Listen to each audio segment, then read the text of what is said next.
Yeah, Good to go? real good, right, Rocket? Oh, nice. Yeah. Oh, wow. Rocket Raccoon bag? That's kind of cool.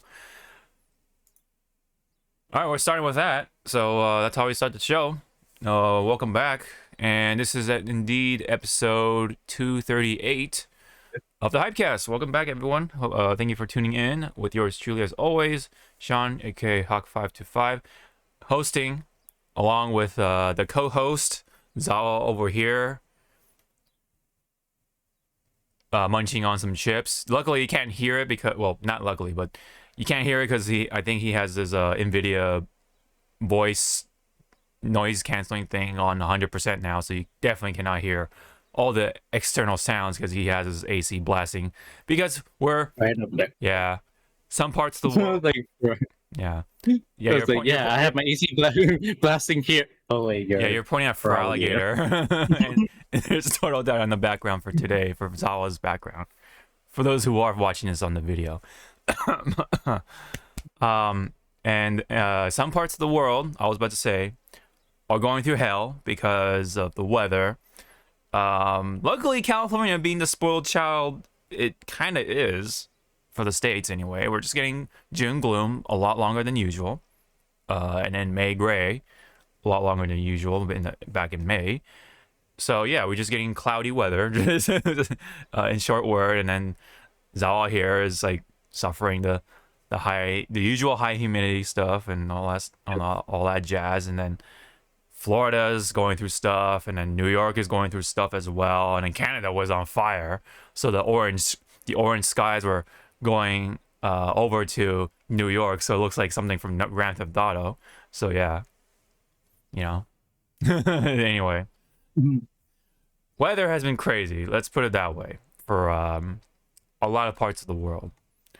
So anyway, well, meanwhile, in the video game world, though, things has been continuing to be pretty interesting. So that's why we are here, as always, to talk about it. So today we do have quite to talk about, from fighting games, Frontline stuff with the Summer Game Fest stuff still. And then we do have some stuff to talk about for games news, and then maybe one moment from relating to a cartoon. So anyway, let's get down to it. So let's start with fighting games as always. Let's get the bad news out of the way, so we can have all the good stuff.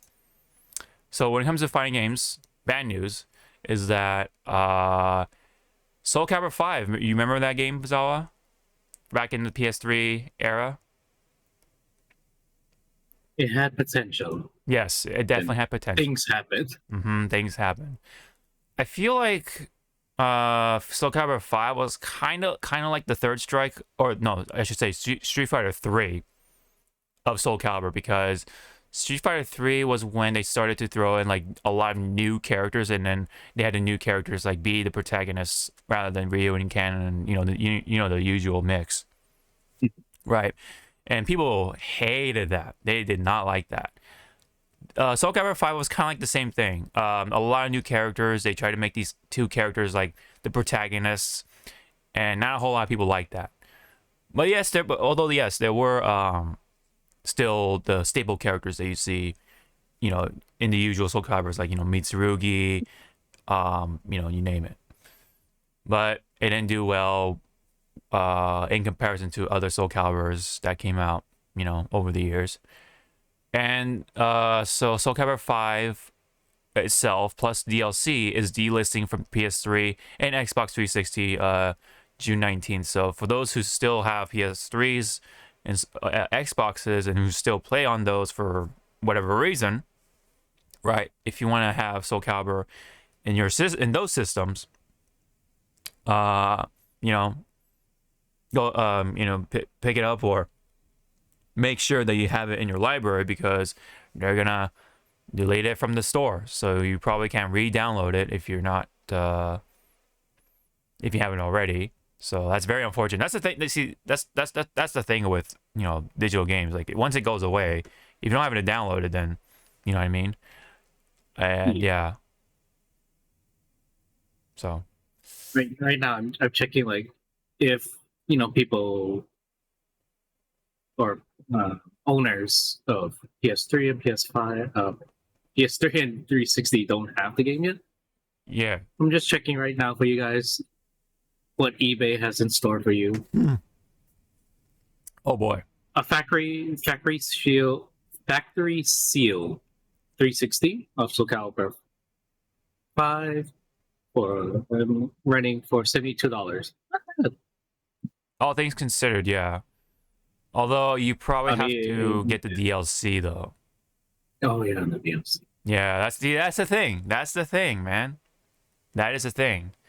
So even if you do get the base game, you still have to get the DLC.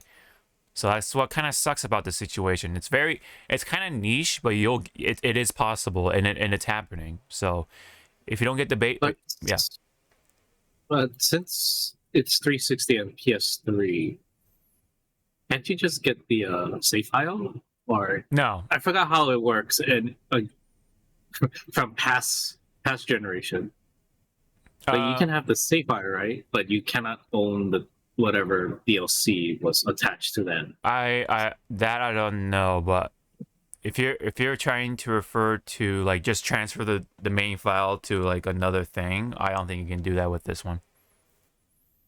So again, that's what sucks about the digital stuff, right? I mean, once it's off the store, you can't get it. So even if down the line, right? Like let's say you're like, you know, like a retro game player, right? And then you wanted to, you know, get Soulcalibur 5, you're not going to have the full experience because you don't have the DLC for it because it's not in the store anymore, you know, lo and behold. So that's what sucks about the whole digital thing, right? Sorry to repeat myself, but that's just really how it goes. So yeah. So yeah, it basically was indicated from the Soulcalibur Twitter. They're not gonna support it soon. So yeah, kind of sucks. All right, so let's get that out of the way, and then so yeah, again, when it comes to digital games, that's what really sucks about it. Like, yeah, it's convenient for the sake of like the lack of physical space you have in your shelves, right? But down the line, you kind of want the physical stuff because, you know, this stuff like this, right? Once it's off the store, you know, if you don't have the DLC, for example, you can't download the DLC, so therefore you're not gonna have the full experience of that game anymore. So which sucks, especially if you decide to try to get that game later down the line.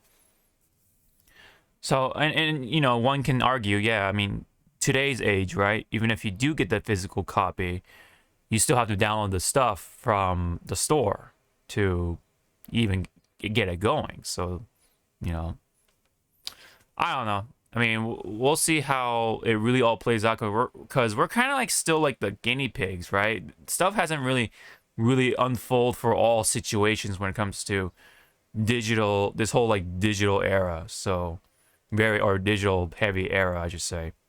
I don't know. I mean, anything you wanted to add in? It harks back to our previous like statements and past broadcasts. You have the ones that still wants physical Right over the digital, and then you have digital over physical just for the convenience of space. Mm-hmm. Right. You have such exciting to this. If you have like 100 of these, you know, they do take space. Yeah. Game cases, yeah. Yeah. But then again, as we have repeated time and again, and lo and behold, Soulcalibur 5 right now being delisted. Once it's gone, it's gone. Right. And if you don't have the physical, just pray that someone is selling their physical. So, yeah, just to emphasize, we are guinea pigs. Probably down the line, maybe some of these video game companies that did delist it brings it back as a package deal. Yeah, maybe they're just like what are they called?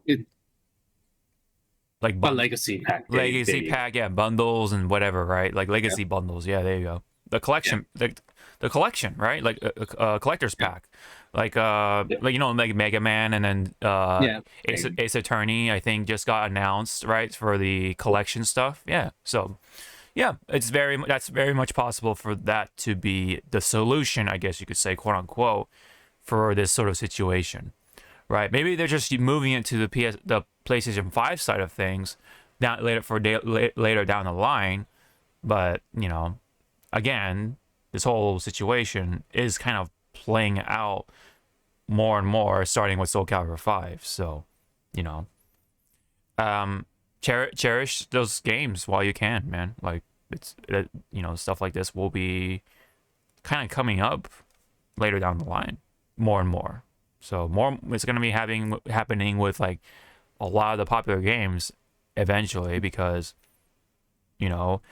like Last of Us, right? Like pretty much like that's going to eventually be irrelevant at some point. Yeah, it's probably gonna go into the vault pretty soon. Yeah, it's gonna go in the vault sometime. So like that's gonna get delisted eventually too. And then for those who really haven't experienced it or wanna, I don't know, like for whatever niche reason, have it re-downloaded on their PS3 or whatever, if they still have that PS3. You're not gonna get everything if you don't hurry up and all that stuff. So yeah, again, yeah. But I'm also. Go ahead. I was gonna say I'm also thinking because slowly these games are being delisted on consoles is because the companies are already finally quote unquote pulling the plug on these old generation consoles, because I can see it, but I don't see it like a lot, that they are still owners of PS3s and 360s right now that would need quote unquote maintenance. And it's pretty much like your first gen PS3, beautiful fat ass console. Yeah, but I do not see Sony going like, oh yeah, we still have parts for it. Yeah, we can still fix it. You're gonna have to go to your like one of those like local game stores to hope that they have parts for it. Yeah, parts, or hopefully you find like the mom and pop stores that or that sells secondhand items, like Book Off and stuff, to have an actual working system. Because what is the big store in California that everyone shops for like games and stuff? What's the big store? What do you mean, like I know like a GameStop or No. I know Max like says their names a lot. That's where he buys his like retro games and I mean arcades. Yeah, that one I don't think has a black and white answer. I mean, there's a number of local game stores here in Cali, so I guess it just really depends on where you're located. But yeah, because again, like pretty much just to emphasize, these old consoles are gonna be rare as hell, so take care of them. Yeah, no, seriously, yeah. That's why I still have my Wii, my original Wii, because that's the one that can play GameCube games too. So yeah, that's what. Yeah, I mean, it's a little pointless for me to get a GameCube, other than just a collector's thing, like a nostalgic thing, because I do like the GameCube, but like when it comes to playing the GameCube games, I can still technically play them, as I have the Wii kind of just sitting up there. So or you can do, they did say the Steam version of Dolphin can play GameCubes, right?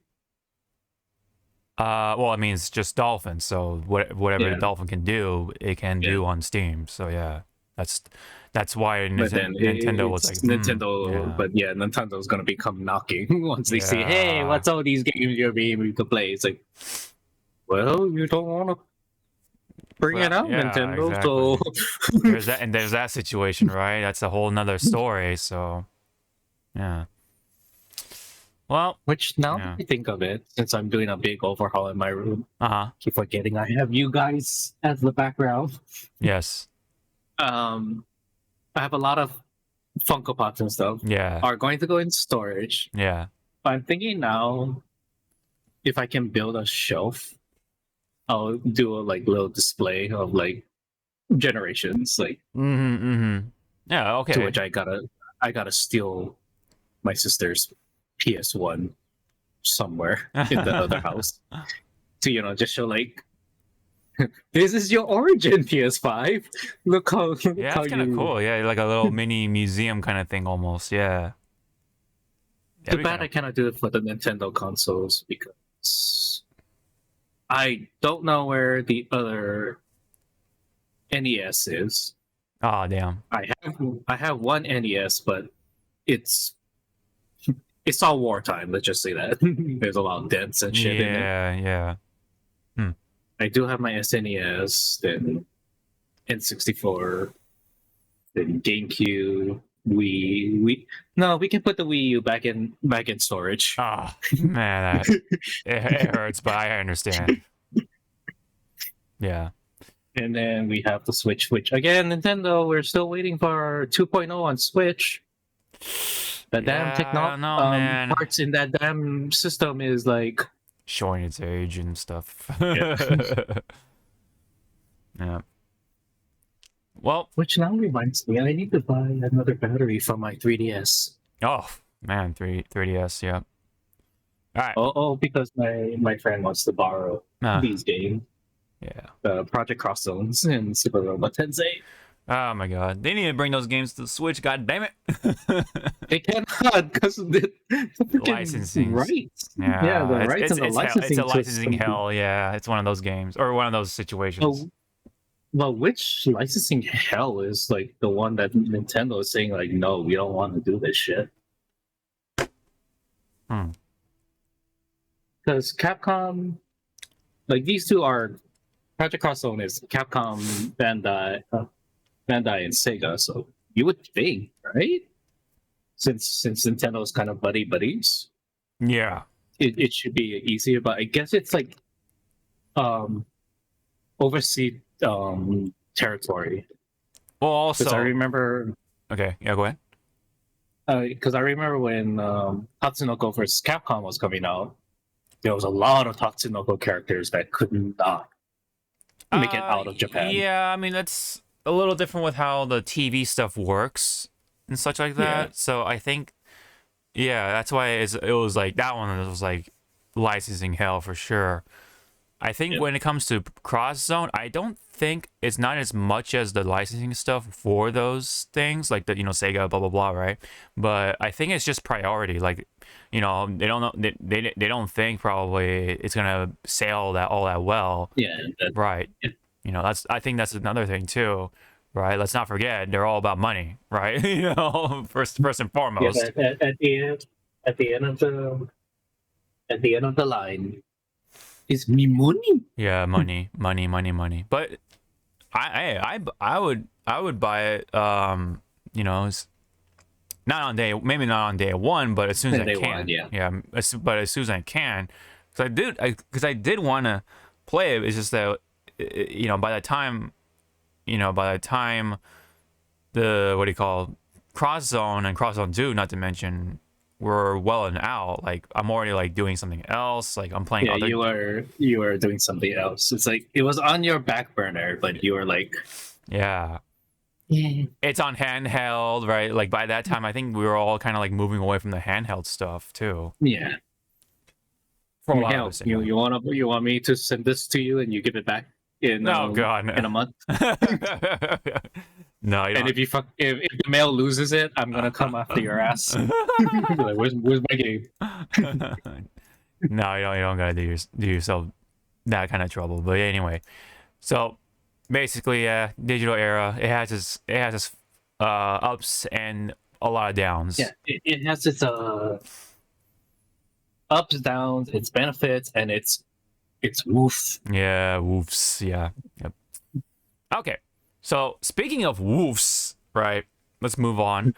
I want to talk about this trailer, that came out for DNF Duel. I think you might have caught me talk about it on Twitter or somewhere, but I saw it on YouTube. Yeah. So, Oh, your reaction. oh, my reaction. Love the title. Yeah, Love the title, by the way. yeah. No, it's very straightforward. Like really, what the hell is this trailer? Because What the fuck is this trailer? I was like, okay. yeah, Straight to the point. Yeah, straight to the point. No, exactly, because that's really how I felt about this trailer. So, all right. Are you like putting away your stuff or? Wait. When I put down Project on Crossstone, I guess there was like a little toy that my cat hid, and it just went full on like, Oh. no, my toy. Oh, okay. No touch. No touch. Okay, I see. So it's like, here, take your fucking toy then. My dog is kind of like that with the like napkins and like paper stuff. Like if you try to clean it up, she's like, no, don't touch. My toy. My paper towel, my napkin. Like I'm like my mom or me or whoever, right? Like it's like, dog, like, bro, I'm trying to clean up the house. Like It's like, they'll make us throw you out the house. Yeah. You have 3 seconds not to bite us. You have 3 seconds to comply. RoboCop. Ed 2019. Except that I definitely won't be blasting fucking whoever's in the target system. Anyway, okay, so this was on let's begin. But this was on my target system. Speaking of which, though, because this trailer is very questionable. So, okay, so let's bring our attention to this trailer for at least one time, because let's just watch the trailer. It's a spectacle, everybody. Yeah. Intro's cool, It's but easy. Yeah, it's starting off a little strong. Good. Yeah. And then okay. Okay, whips the attack over there. Oh, and then whips the attack on the other side. Oh, gets command grabbed. Gets blocked. I'm sorry, every time now I see a command grab, it's fucking that clip of Zangief. Like, I'm gonna get you EX command grab. Like, nope. The fuck you doing? Yeah. Okay, so Okay, that was kind of cool, you know, with the pickup. Yeah, you're not really whiffing. Okay, come on, keep the. Oh, all right. Jesus. Very. Yeah, and it just goes away. Cause hold on. Sorry. All right, I'm gonna let it keep it playing. Yeah, you can let it ride, kid. Oh my Lord Jesus. Yeah. Like, I'm guessing like whoever's playing is just showing off like her range and the Kinda, yeah. The hit sparks and, you know, like, Yeah. but you know, you can show it off while actually hitting the person. I know, yeah. There's a lot of things to like point out. As someone who Like, plays, I like that grab. I like that grab. How she used the zip wire or whatever. yeah, the grappling hook thing. Yeah. The tether or whatever you want to call it, but which is more funny about DNF Duel. Mm-hmm. I think this is the longest trailer they ever fucking put out. Yeah, it's a minute 38, and there's just nothing. There's a minute 38 seconds of nothing, dude. Like, that's another thing. Wasn't like DNF Duel? It was like at least 10 seconds, and it was like, that's it. Yeah. Okay, with that. No, yeah. Like at most it was 30 seconds, and then okay, you just see like singular attacks, and then that's about it. Yeah. And then you see a super, but that's about it, right? This one. Speaking of which, we didn't see no damn final death super. Yeah. No, it was just it was combos and drop combos. Somewhere James Chen is like, is it gonna kill? Is it going to kill? No. Okay. No. Also, thank you, James Chen, for being my commentator on Street Fighter 6. Yeah. Oh man, this trailer. Yeah, I mean, I've had my word on this in another video, but I wanted to bring it here. He had very strong words, everybody. Yes, like I was kind of trying to be nice about it, but this is very questionable at best. I mean, I don't know what went through the marketing team or anything like that, but this is not doing or it. the video editing. Like, Yeah, there's some parts that when she whiffs, it should have been cut to another like a fight. Yeah, basic stuff. Basic, like right there when go back like 3 seconds before Grappler showed up. Yeah. See right there, that was a good cut. That was a good cut Uh-huh. to me. That was a good cut to go into another battle. Right, but she's getting grabbed like at the very start. I mean, for me, like when I see gameplay stuff, okay, yes, your fighting, your prowess, your combos are good, but let the other person, have some fun beating the shit out of this character. But here's the thing, though. You want to show off the character in question, though, like in the subject, right? Spectre. You want to show off Spectre, not...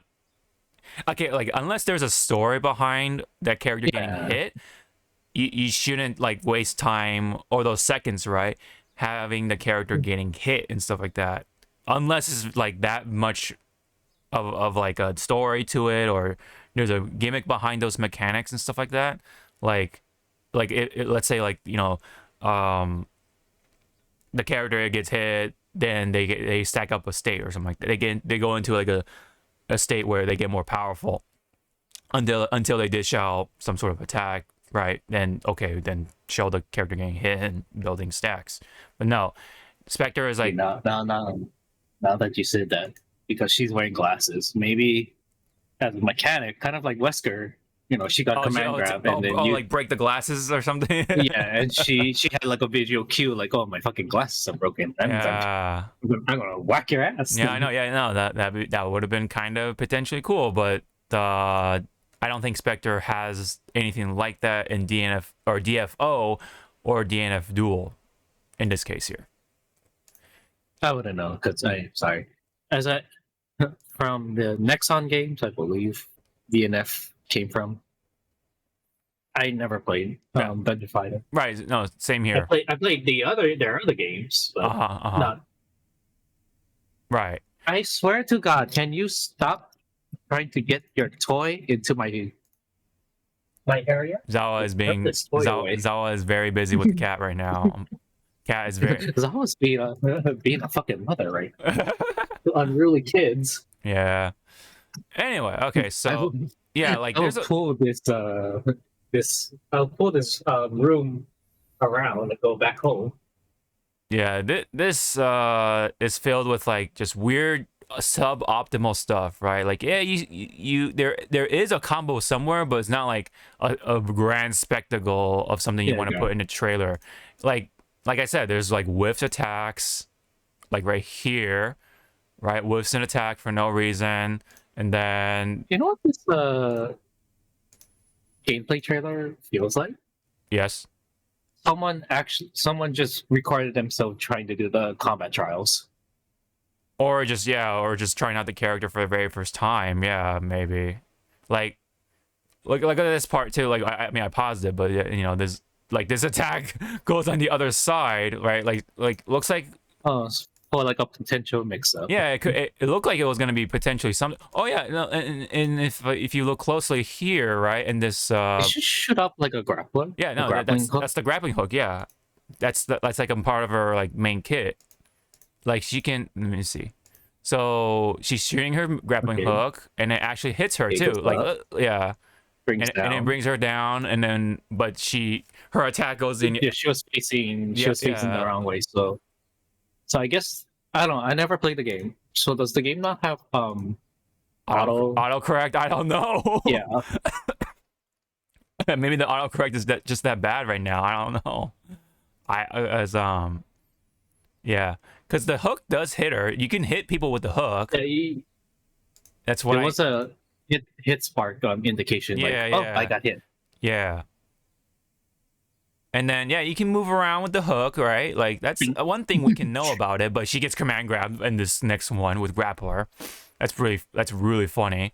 And then dodges, moves back, runs away, attacks, but she gets blocked. There's no real payoff for the grappler fight.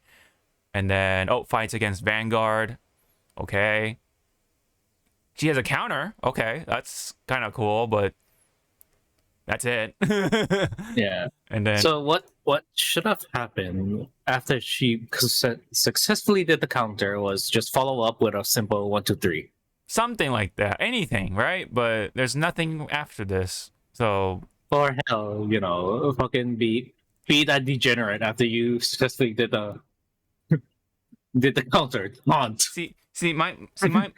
my question is, can you EX the counter so for like a so you can like I don't know a combo after it or something? Follow Follow up. up. Yeah, exactly. Like can you EX that? But here in next one, this is probably the coolest part, quote unquote, because you can pick them up with the tornado, right? OTG. Yep. OTG from that distance, that's pretty cool. But drops a combo, but he gets hit again because probably a CPU. And then next one, okay, a couple attacks. Oh, and then goes up, but doesn't really do anything up there. So the grapple thing didn't hit. It didn't hit, or yeah, they didn't do anything cool. And then look at this, right? Like look. Yeah, why is she dashing away? Away. That's what I'm saying. Like, shouldn't you want to like go towards them? Forward? Yeah. And continue the combo. She's like, all right, I done my part. Bye bye. Later. Look at this pause right here. I'm tuxedo mask. My job here is done. Yeah. Well, you didn't do anything. Or you didn't do anything else. Wow, that jab. I know. Pink. Yeah. And then that was like her alpha counter thing. Oh, and then whips that big ass sword attack. It's pretty long. It's pretty far away. Yeah, I was gonna say, look at that hitbox. Yeah. Look at the hit spark and whatever, right? The streak. It looks pretty far, but still whiffs it. Imagine her. I forget the character's name. The fighter. Striker. Yeah. Yeah. Imagine her hitbox. Her box frame. Yeah. Also extends to her hair, so in technicality, her hair would have been hit, and she would be like, "Oh God, yeah, I got hit." Mm-hmm. Again, she does it again. Like, what's with these like dashes that are on the opposite side? Well, hold on, let me go back. She hits her once again, but it goes backwards. Like, I don't get it. I don't get unless because it looks like she hit the wall, like she dashed the wall. Unless there's another button, I'm gonna use my finger. Mm-hmm. Unless she's going here and then somehow you can launch forward. Oh, like a wall bounce or like a wall jump almost. But I don't think. Yeah, I don't think that would be the case. Like it looked like it looks like it. Yeah, had like that animation to go like ping tonk. Yeah, it's just full of just like nonsense. It's just what it is. There's no sequence, right? There's no like sense of like of a connection. It's just a direction. A direction. It's just like do flashy moves. Mm-hmm. That's what people want. Yeah, and then there's this thing like what she oops. Yeah, she sparks like red right here. Like what is that? I don't know. Like what is that? It doesn't do anything. Unless you're up close, I'm probably guessing. Oh, does she have stance cancels? Is that what it is? I think so. I forgot to point this out because I was too distracted with how bad the trailer is. But now that I see it more, I think she has stance cancels. Maybe. Better stance cancels, or she has resource like. Oh yeah. She built up resource and then kind of like for modern.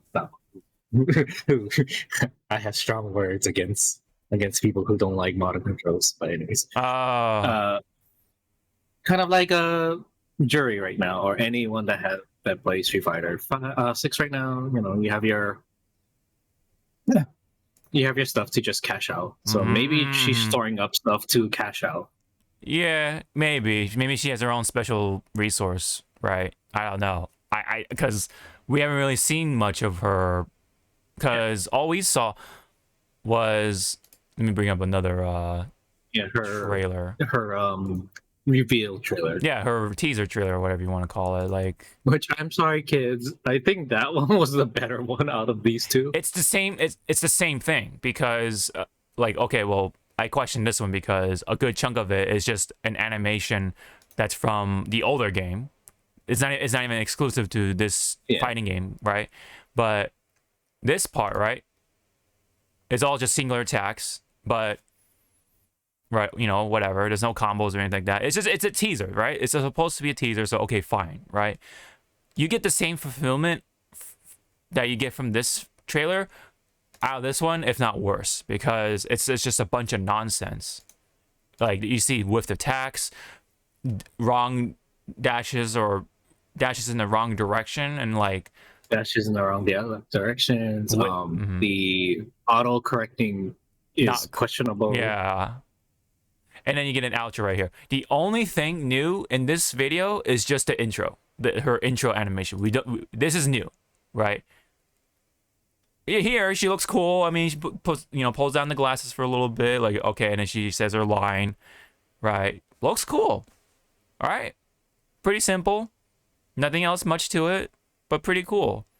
But all this nonsense doesn't really help her image, her character design. What is she supposed to be doing? What's right? Because otherwise, to me, she kind of just looks like Vanguard with the sword. Because Vanguard has like longer range attacks. I mean, a lot of people in or a lot of fighters in DNF Duel have long range attacks. So right now, just based off of what I can see, she just kind of just plays like other characters. Like, she doesn't really look unique, just only because the trailer doesn't do anything justice. You know, there's nothing like it's pretty much here it is. Okay, money please. Yeah, and then the cherry on top of this like weird sundae is that it's coming from IGN and IGN only, right? And it's supposed to be the official Spectre gameplay trailer, right? For the Summer of Gaming, I guess, season or something like that. It's some weird dumb thing from IGN or whatever silly thing they're doing. I guess they're trying to like cash in on the Summer Game Fest thing, kind of like try to put their foot in that door or whatever, just to be relevant.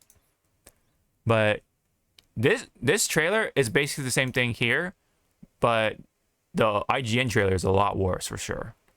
It's not helping anyone or anything, because what are we missing here that's important, right? We're missing a super, and one other thing, we're missing a release date. When is she coming out? There's no release date. All we see is Spectre. Oh, look at the end of this trailer. Same thing right here. Same exact thing, right? No super here. It's a teaser, but this is supposed to be the official gameplay trailer, whatever. No super still, no release date still. It's ridiculous. And it's a whole minute 30 seconds. But it tells nothing new about this Spectre. But it's funny because you get the same exact fulfillment in a 35-second trailer from DNF Duel, which is just hilarious of itself. So I don't know what was going on. I don't know who told them to make this. I don't know who was in charge. I don't know. But there's a lot of questions for sure. And there's a noticeable chunk of people disliking it, including myself, of course. And if you look at the comments, it's like not positive. There's nothing, even though the thumbs ups and stuff like that are mostly positive. If you look at the comments, it's not. It ain't positive. For the most part, there's some like, oh, cool, she's my favorite character or whatever, but people have been pointing, yeah, it's like, she's my favorite character. Okay, that does not translate, well, bringing from where she originally came from to a fighting. Yeah. Because this trailer doesn't say much, so there's really not much to say. You know what I mean?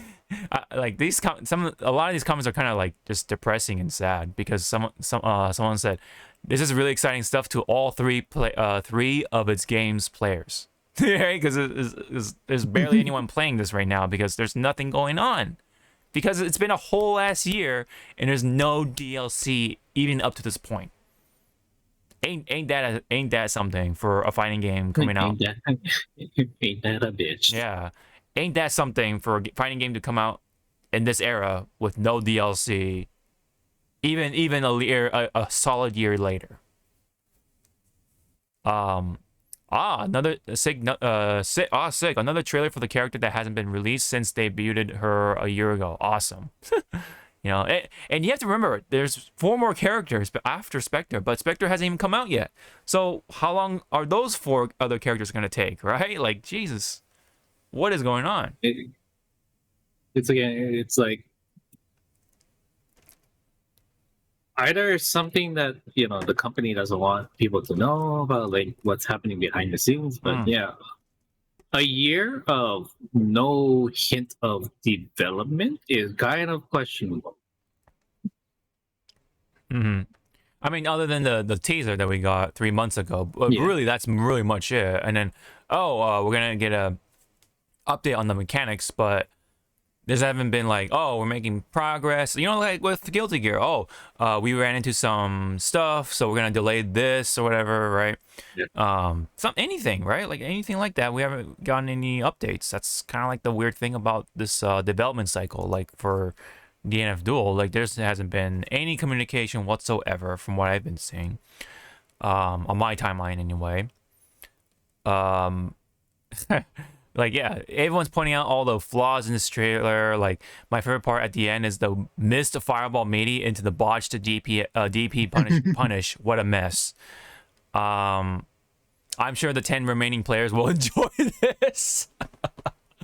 God, man, the roasts are real.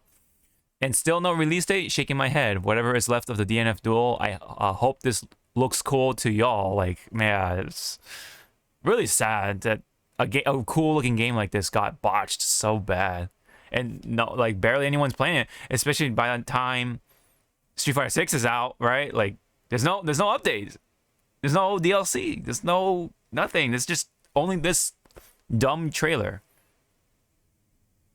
So yeah, I'm getting riled up because I like, come on, man, this was such a cool looking video game and they dropped the ball really bad. Like, how? I don't want to sound like the asshole, but what if Spectre comes out right when Street Fighter 6 is on their second DLC pack?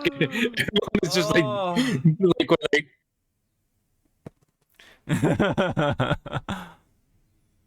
okay. Welcome. Yeah. Finally, you made it. Man, I wouldn't be surprised if she comes out right at the same time with Rashid, because Rashid is supposed to be coming out summer, like this summer. Year. This summer. Yeah. So I'm pretty sure he'll be coming out right after Evo is done, or I don't know, maybe in July or something. But I'm pretty sure. Or let's be nice. She'll come out at the tail end, like 1 or 2 months after Akuma is released. Oh my god. Let's be nice. Let's be nice, everybody. Let's be nice. That's being nice. That's, man. Imagine the reality, right? Like the reality of it, not expectations. Like what if it was like even longer than that, right? Like I mean, that's why I said imagine she came out at the beginning of, you know, Street Fighter. Yeah, I know. 6 seconds, so that's why I said we'll be nice. We're gonna be nice. Man, that's just harsh, but that's the reality. I didn't say it was gonna be wholesome nice. I'm just saying we're being nice too. Yeah. But that seems to be the reality of it, man, for this game. Because where are the other 4 characters at this point? So if it's gonna take this long, unless they're gonna all drop it at once, okay, that's something, I guess. But it took a whole last year of no communication, like, okay, or little to no good communication. Like, yeah.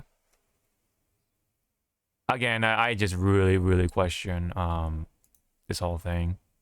Yeah, the marketing and the video editing I mean, production. well, the video team. editor can only do so much with what they too got, much what they're given, with whatever material. So it's whatever material they got. Yeah, it's whoever captured this stuff. Because I'm sure the editor would have been like, where's the cool stuff? Like, what am I supposed to be doing with this, right? Like, the person playing didn't even do the super. Like, where's the super, right? I mean, it's like a video editor was giving like material. Make like a regular fighting game. Here, I have 60 hours of gameplay. Make it look good. All their matches is them losing. Yeah. It's like, how do I make you look good? Yeah. I can make a fun video with different reactions of you like screaming at the camera like what the fuck. But again, it's like again, can't blame the video editor going like you gave me shit. Yeah. I have nothing. All right. Yeah. I mean, it could also be it could also be the case of the video editor like just like not have experience with fighting game trailers or something. Then okay, that could be possible. But like, I don't know. Either way, like someone had to look at this and be like, okay, let's put this out. Like that's also like this is also a lot of like missing cogs or broken gears in this machine here for this to just fail like that, man. So yeah, overall, like there's a lot of questionable stuff in this thing, like drop combos or not optimal combos. Movement is very questionable. No super, no release date, so whoever decided to cheat the game like this, they need to like just be let go or something, or go to another division or somewhere. Man, like it is a shame, and it is sad to see a cool looking game like this get botched this hard. So either botched or just not get love. Yeah, I know that's what it is, right? Because there's look at what's happening with Strive. Look what's happening with Dragon Ball FighterZ, and even Grand Blue Versus. They're getting a rising the rising update. So like, what is happening, right? And we have to remember this is coming. This is from ArcSys, so I'm sure it might be like the what do you call like Nexon or someone separate from ArcSys that's doing this sort of thing behind the scenes or something like that. I don't know. I know Nexon is kind of infamous for treating their certain IPs like this, kind of. I'm not exactly sure, but I know they're infamous for they have infamy. Let's just put it that way. But yeah. Overall, though, this trailer it just doesn't do wonders, and it just only makes things worse, and it just make things more apparent that DNF Duel is just cast it off to the side, like, oh, well, hey, this happened. All right, let's move on. That's really all there is to say at this point, man. Any other words before we move on to the good stuff? You get a proper. Yeah, you get a proper trailer. Yeah. And proper trailer when when we're closer to her release date, wherever it is. I don't know. Whatever it is, yeah. Whenever that is. Yeah. None of us have a time machine yet. Yeah, yet. Yes. What do you want? The cat. Oh man, cat is giving you a hard time today, huh? Or always. I'd rather. Are you pissed that I always call you Salt? You came to see me win my victory. All right, let's move on from this and let's talk about a good trailer now. A good trailer. This is SNK with King of Fighters 15 DLC, a free DLC with the infamous Goenitz. Well, infamous in a good way because he's a bad guy. But yeah, Goenitz. The O is silent, as I learned after sometime after. Yeah, so it's Goenitz, and he's like one of the big villains, you know, like Rugal and stuff like that. So.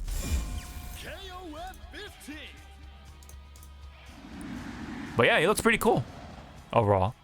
His outfit reminds me of Hmm? the priest from Fate. Oh yeah. Kotomine, yeah. Which in 2 years, I believe, or next year, we're finally gonna get that servant of him. Oh, okay. A Kotomine face. That's So- yeah. Yeah, so have fun trying to pull him. Yeah. I like his pose when he's doing the slashes. Very, very suave. This man is a JoJo character, Yeah. right?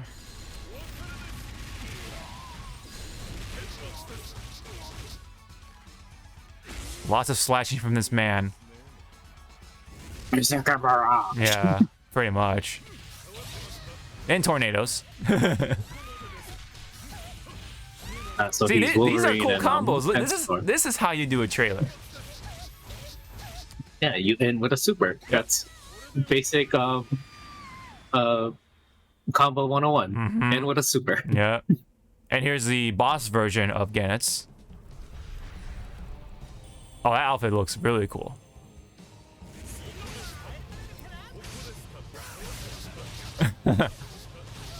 Everyone's getting hit by the tornado because that's what he does. And he sucks in people too. It's crazy.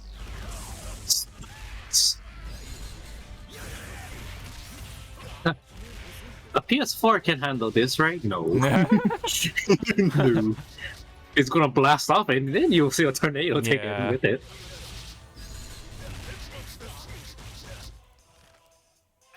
Yeah, pretty much. Yeah. Plus tornadoes. Oh, the animation looks cool. I like that. I like the finger like thing that he does.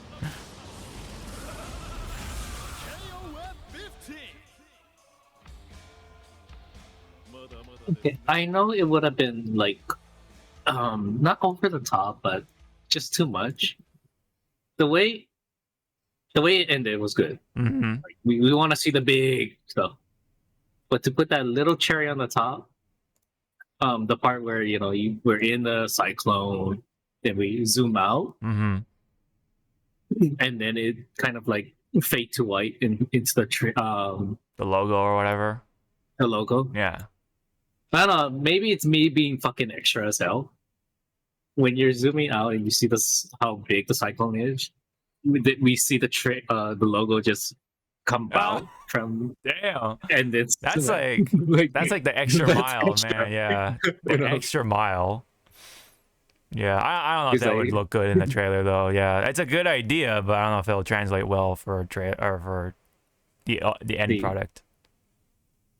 But I mean, it'll be very 90s. very when you 90s for think of it. sure. Yeah. Where's the animation I was talking about? Let me see. The finger His, snap. Hold on. Yeah, see that JoJo. Yeah, JoJo. it's very, very suave like JoJo, yeah. And then, yeah, look at his fingers too. He's like very like claw-like, yeah. Oh yeah, there's a little right there. I like that little like finger wave thing he does. Whoop. I forget which. I know a lot of 90s anime villains do that. Like, when they use their Fingers. powers. They Wave it with their fingers, yeah. Yeah, look at his like cape and everything. Like it's like waving nicely. see kids. That is a disrespect on after you do a special and you just like kick your ass, bitch. Yeah. Yeah, his animations look great. Yeah, I like the effects and all that stuff. You there? Mm-hmm. Up you go. Yep. Slap, slap, slap again. Mm-hmm. it's such a contrast from like the DNF that DNF duel trailer to this, right? And this is 2 minutes and 15 seconds longer, but we get more out of it. We definitely get more sustenance out of this, especially if you're a Goenitz fan, right? For KOF. I mean, of course, there is the boss version of this character, so that definitely is why we are getting a longer trailer. But and yeah, it says it here. If you beat the boss version of Goenitz, you get the costume. You get this costume, which looks really cool. So you have a reason to fight this this man right here. You know, is to get that costume. I wonder. Because Rashid is coming soon. Yeah. Soonish, yeah. Whose tornado is going to look better? I don't know, man. We don't know what the tornado looks like, so it's hard to say. But yep. Again, this looks pretty good for 15. But I'm going to hit you with my super. Hell you is. Yeah. He just teleported, yeah. Yep. Mm-hmm. Weapon X. Yeah. It kind of reminds me of Sabretooth for some reason when he does that. Birdie! Yeah, yes, boss! Yeah. That was... oh, man. Such a wacky, like, take on Sabretooth for sure. And and you rarely saw it like when people played it. Yeah. Played Sabretooth. Yeah. For sure. Like the only time you see Sabretooth is when you're playing by yourself in the arcades, and you see the CPU make Sabretooth just whiff that attack, like just standing there with that. It's like, rah, rah, rah, rah, rah. All right, free super. Yeah. I did it. Mm-hmm. Yep. So yeah, looks pretty cool. All I can say for Goenitz. Any other any comments for Goenitz?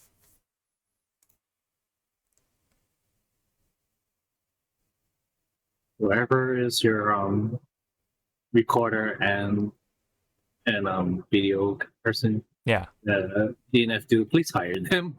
Or at least take notes. I mean, yeah. Take notes. Mm-hmm. Or just do it. Just say, can we copy your homework?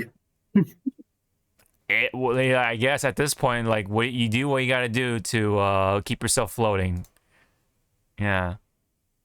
Which I kind of want Capcom to do a KO for soon. Like, give out a free character. Yeah. Doesn't have to be like a lot. Just give one free.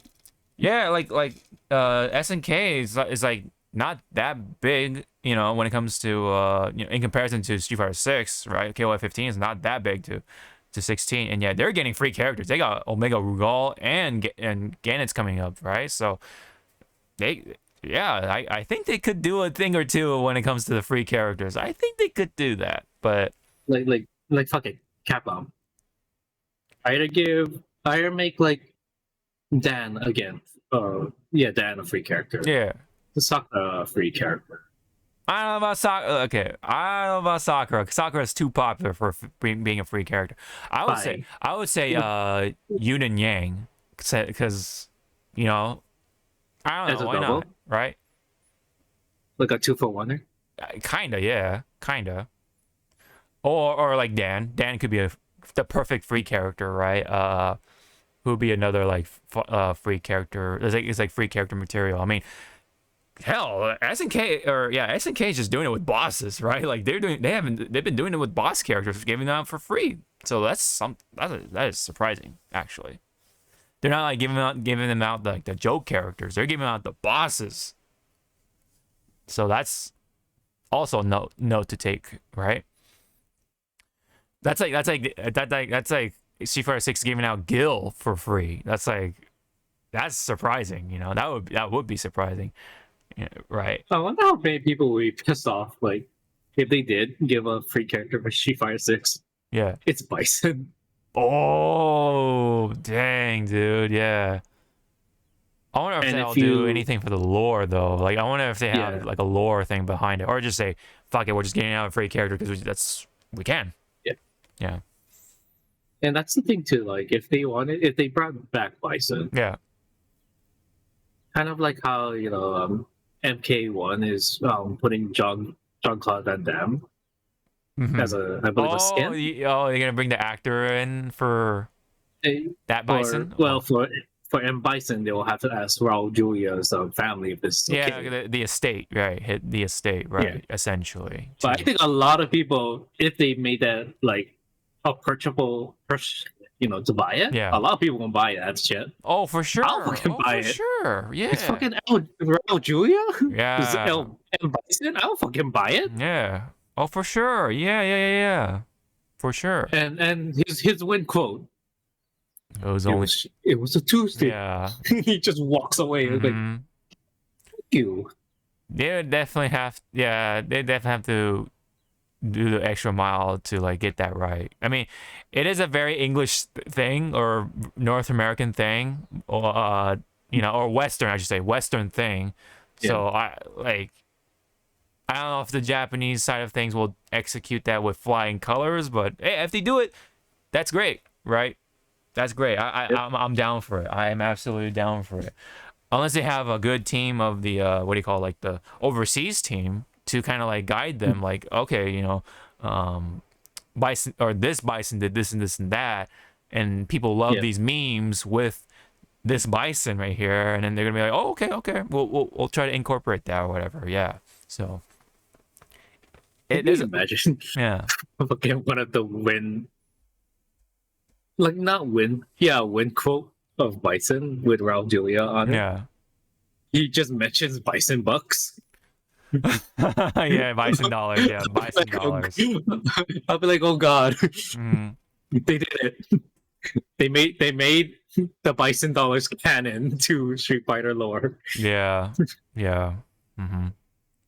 So, Which again would be also funny with Zangief if one of his win quotes. Quick, change the channel. Yeah.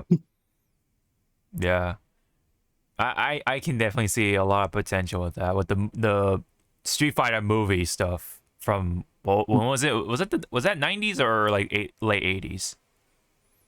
It was mid 90s. Mid 90s. Okay. Yeah. Kind of a blur right there when it comes to like the exact year that it came out, but yeah, that would be great either way. Even though we lived through it, but we have our different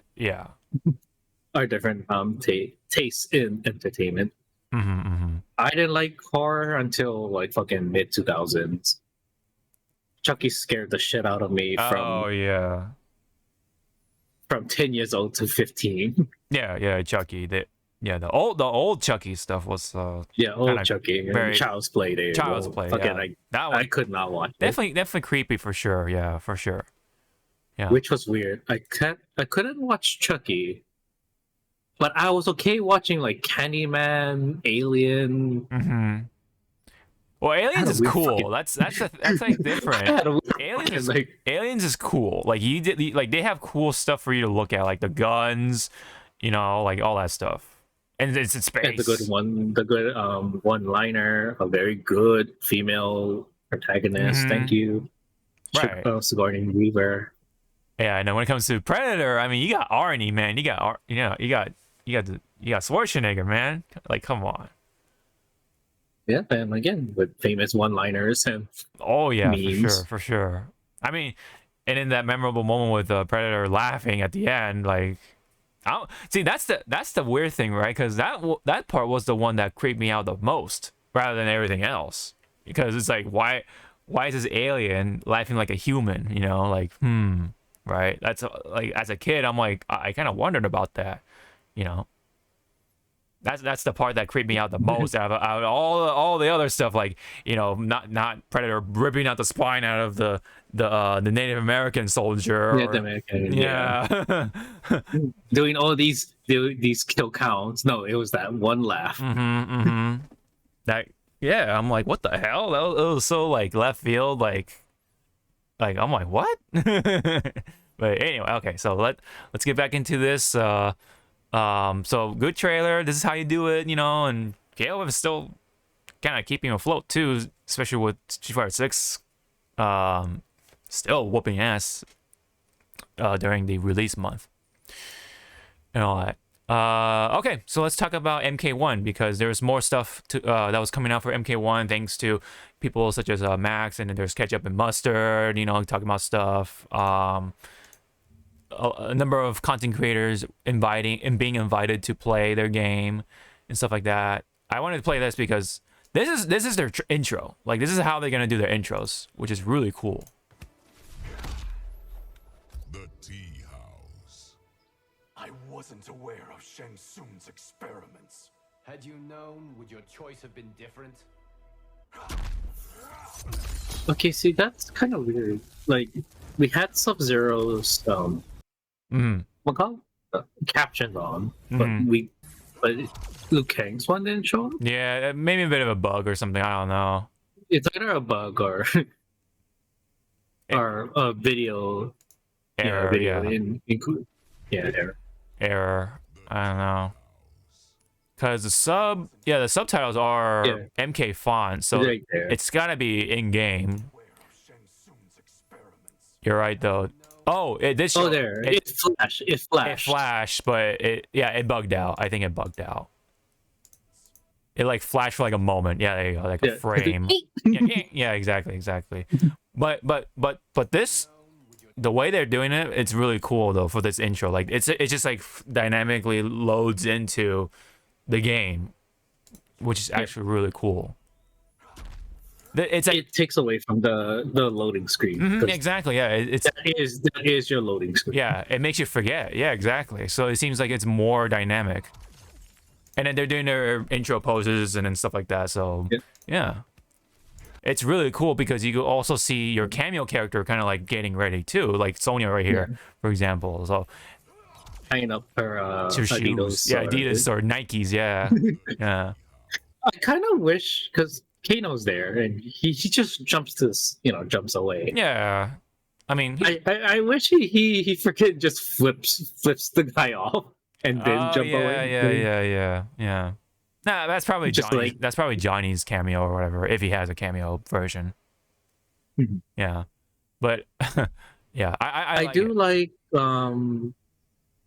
Sub-Zero's design with his mask. Now you actually see a band, whereas other ones It just sticks. puts it on Yeah, and magically it adheres Stays, to his yeah. fucking skin. It's like, no, he's using ice wow, powers. Yeah, he's just using his ice well, powers. he freezes it. He freezes- He freezes it to Yeah. his face. Mhm. Ow. Yeah. That's how he does it, right?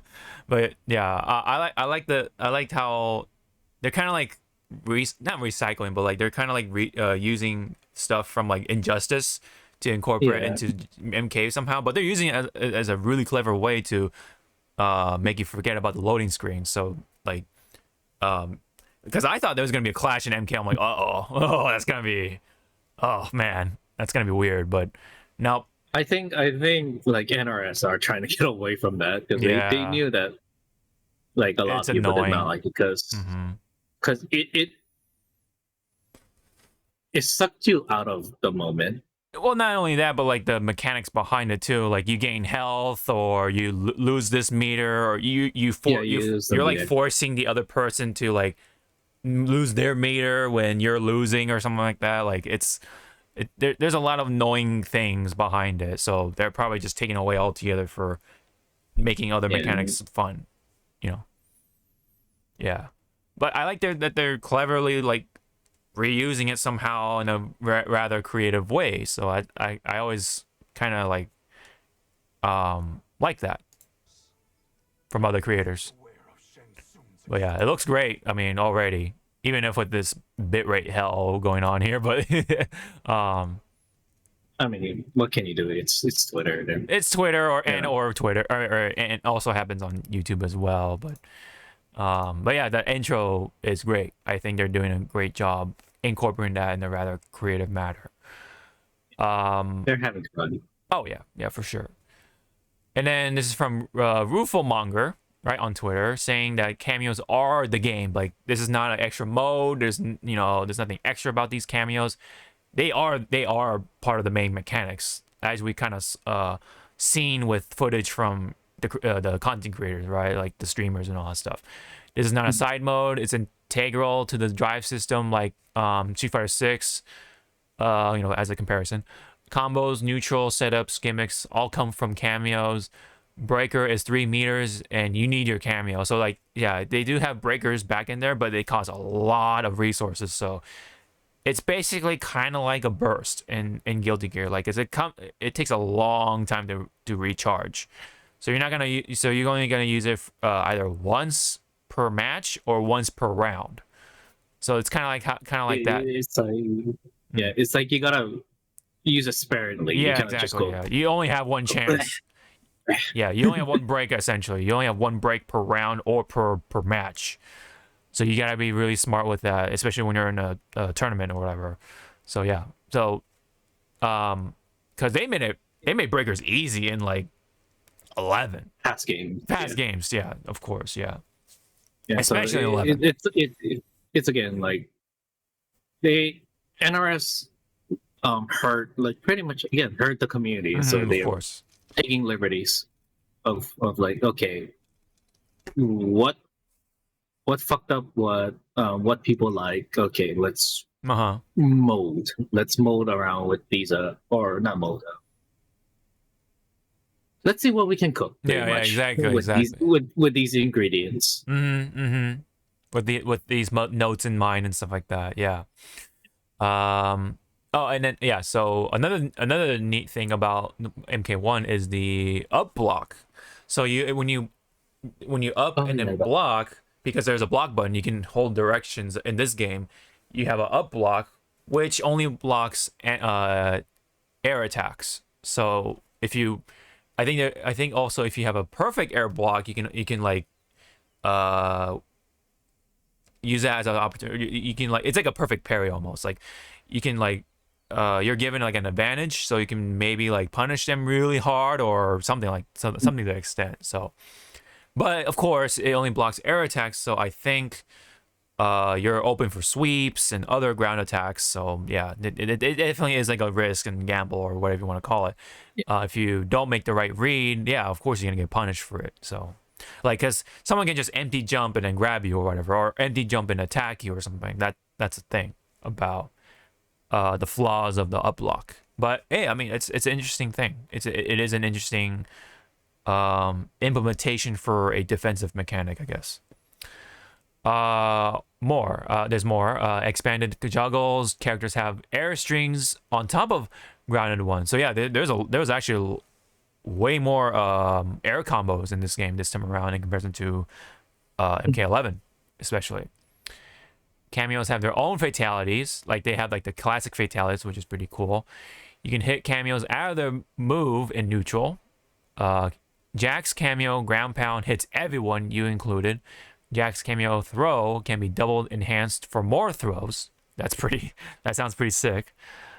Kenshi can become a limited puppet character for a time. Yeah, so basically, Kenshi is going full puppet character in comparison to before, but not so much, I guess, to the extent of like characters you see in anime fighting games like Zato, for example.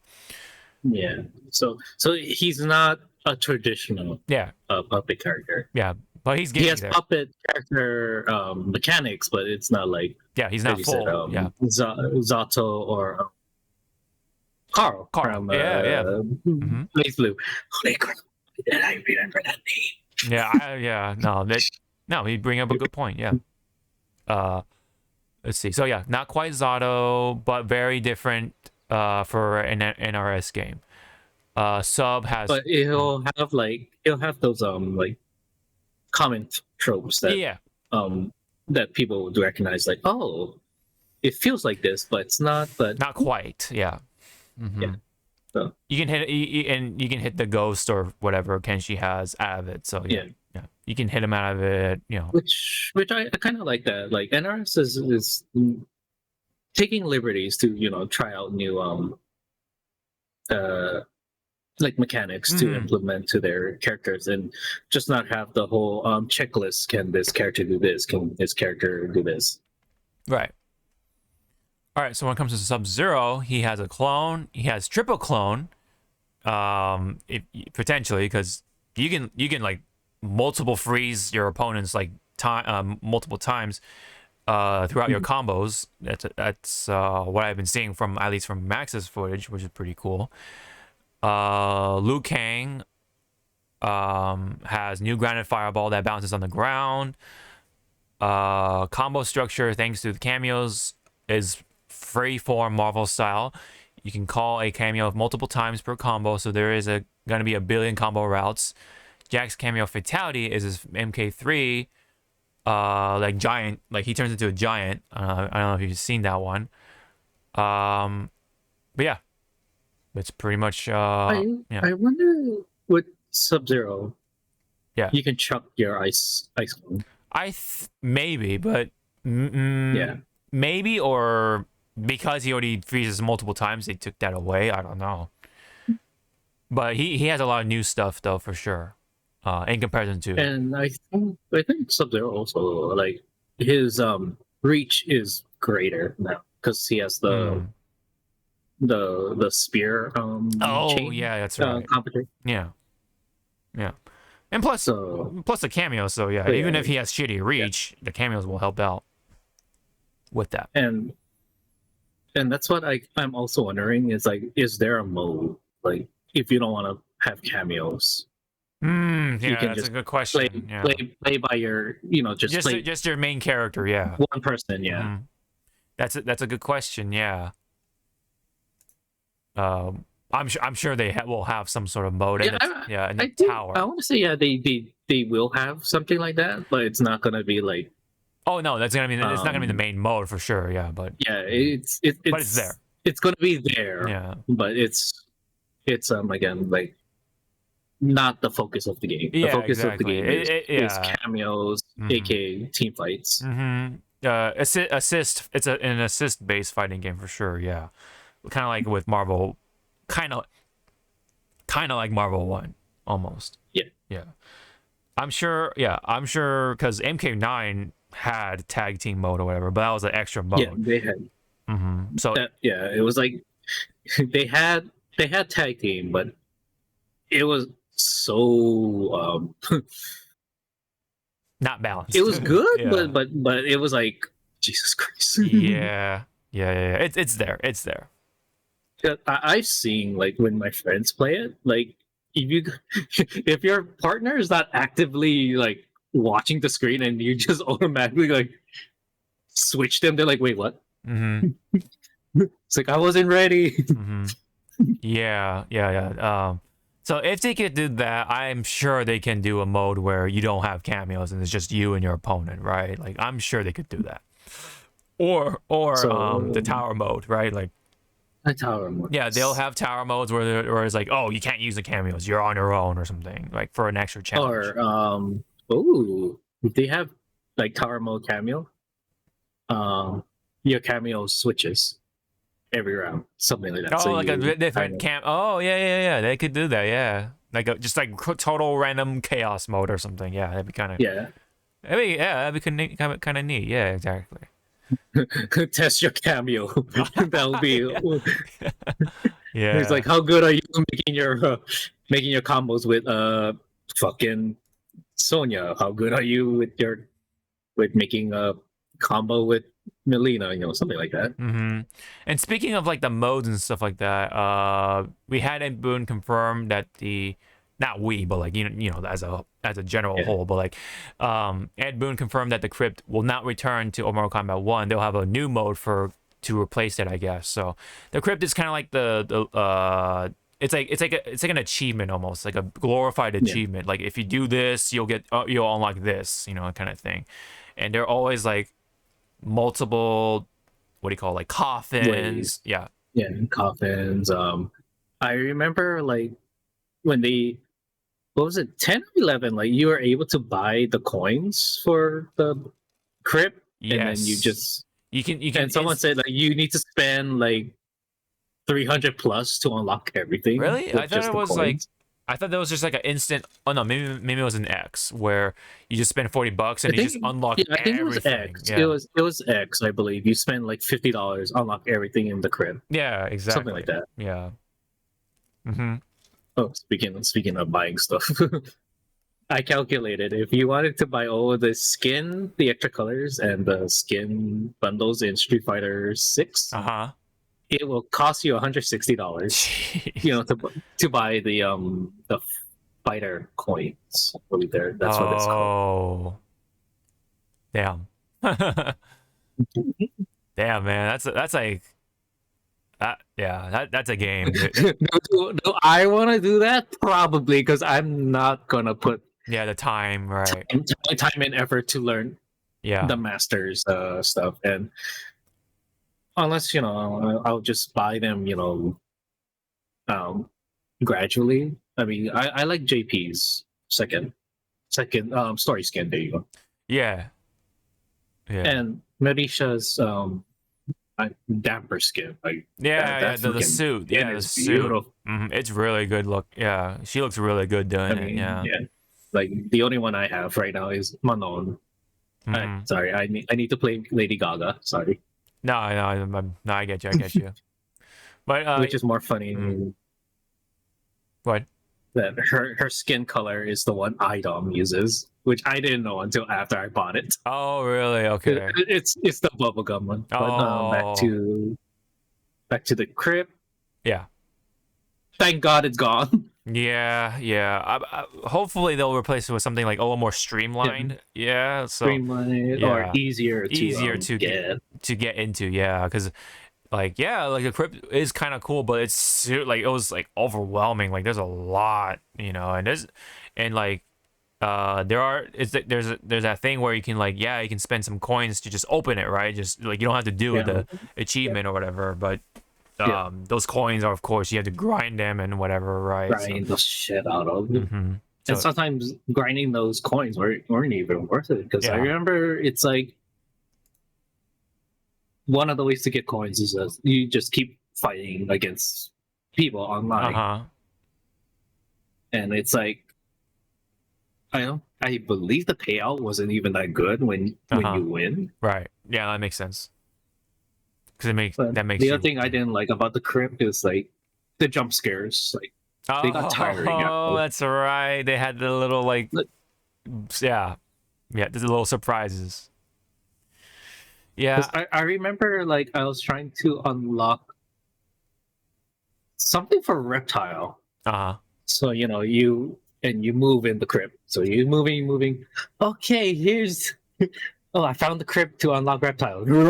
And I missed the timing, and I fucking died, and I'm all the way back in the. Oh, and I'm like, QTEs, because that was the time when QTEs were popular. Yeah, that's right. Yeah, and it's more down because you died, and it shoots you back into the beginning of the crypt, and I'm like, yeah, okay, yeah.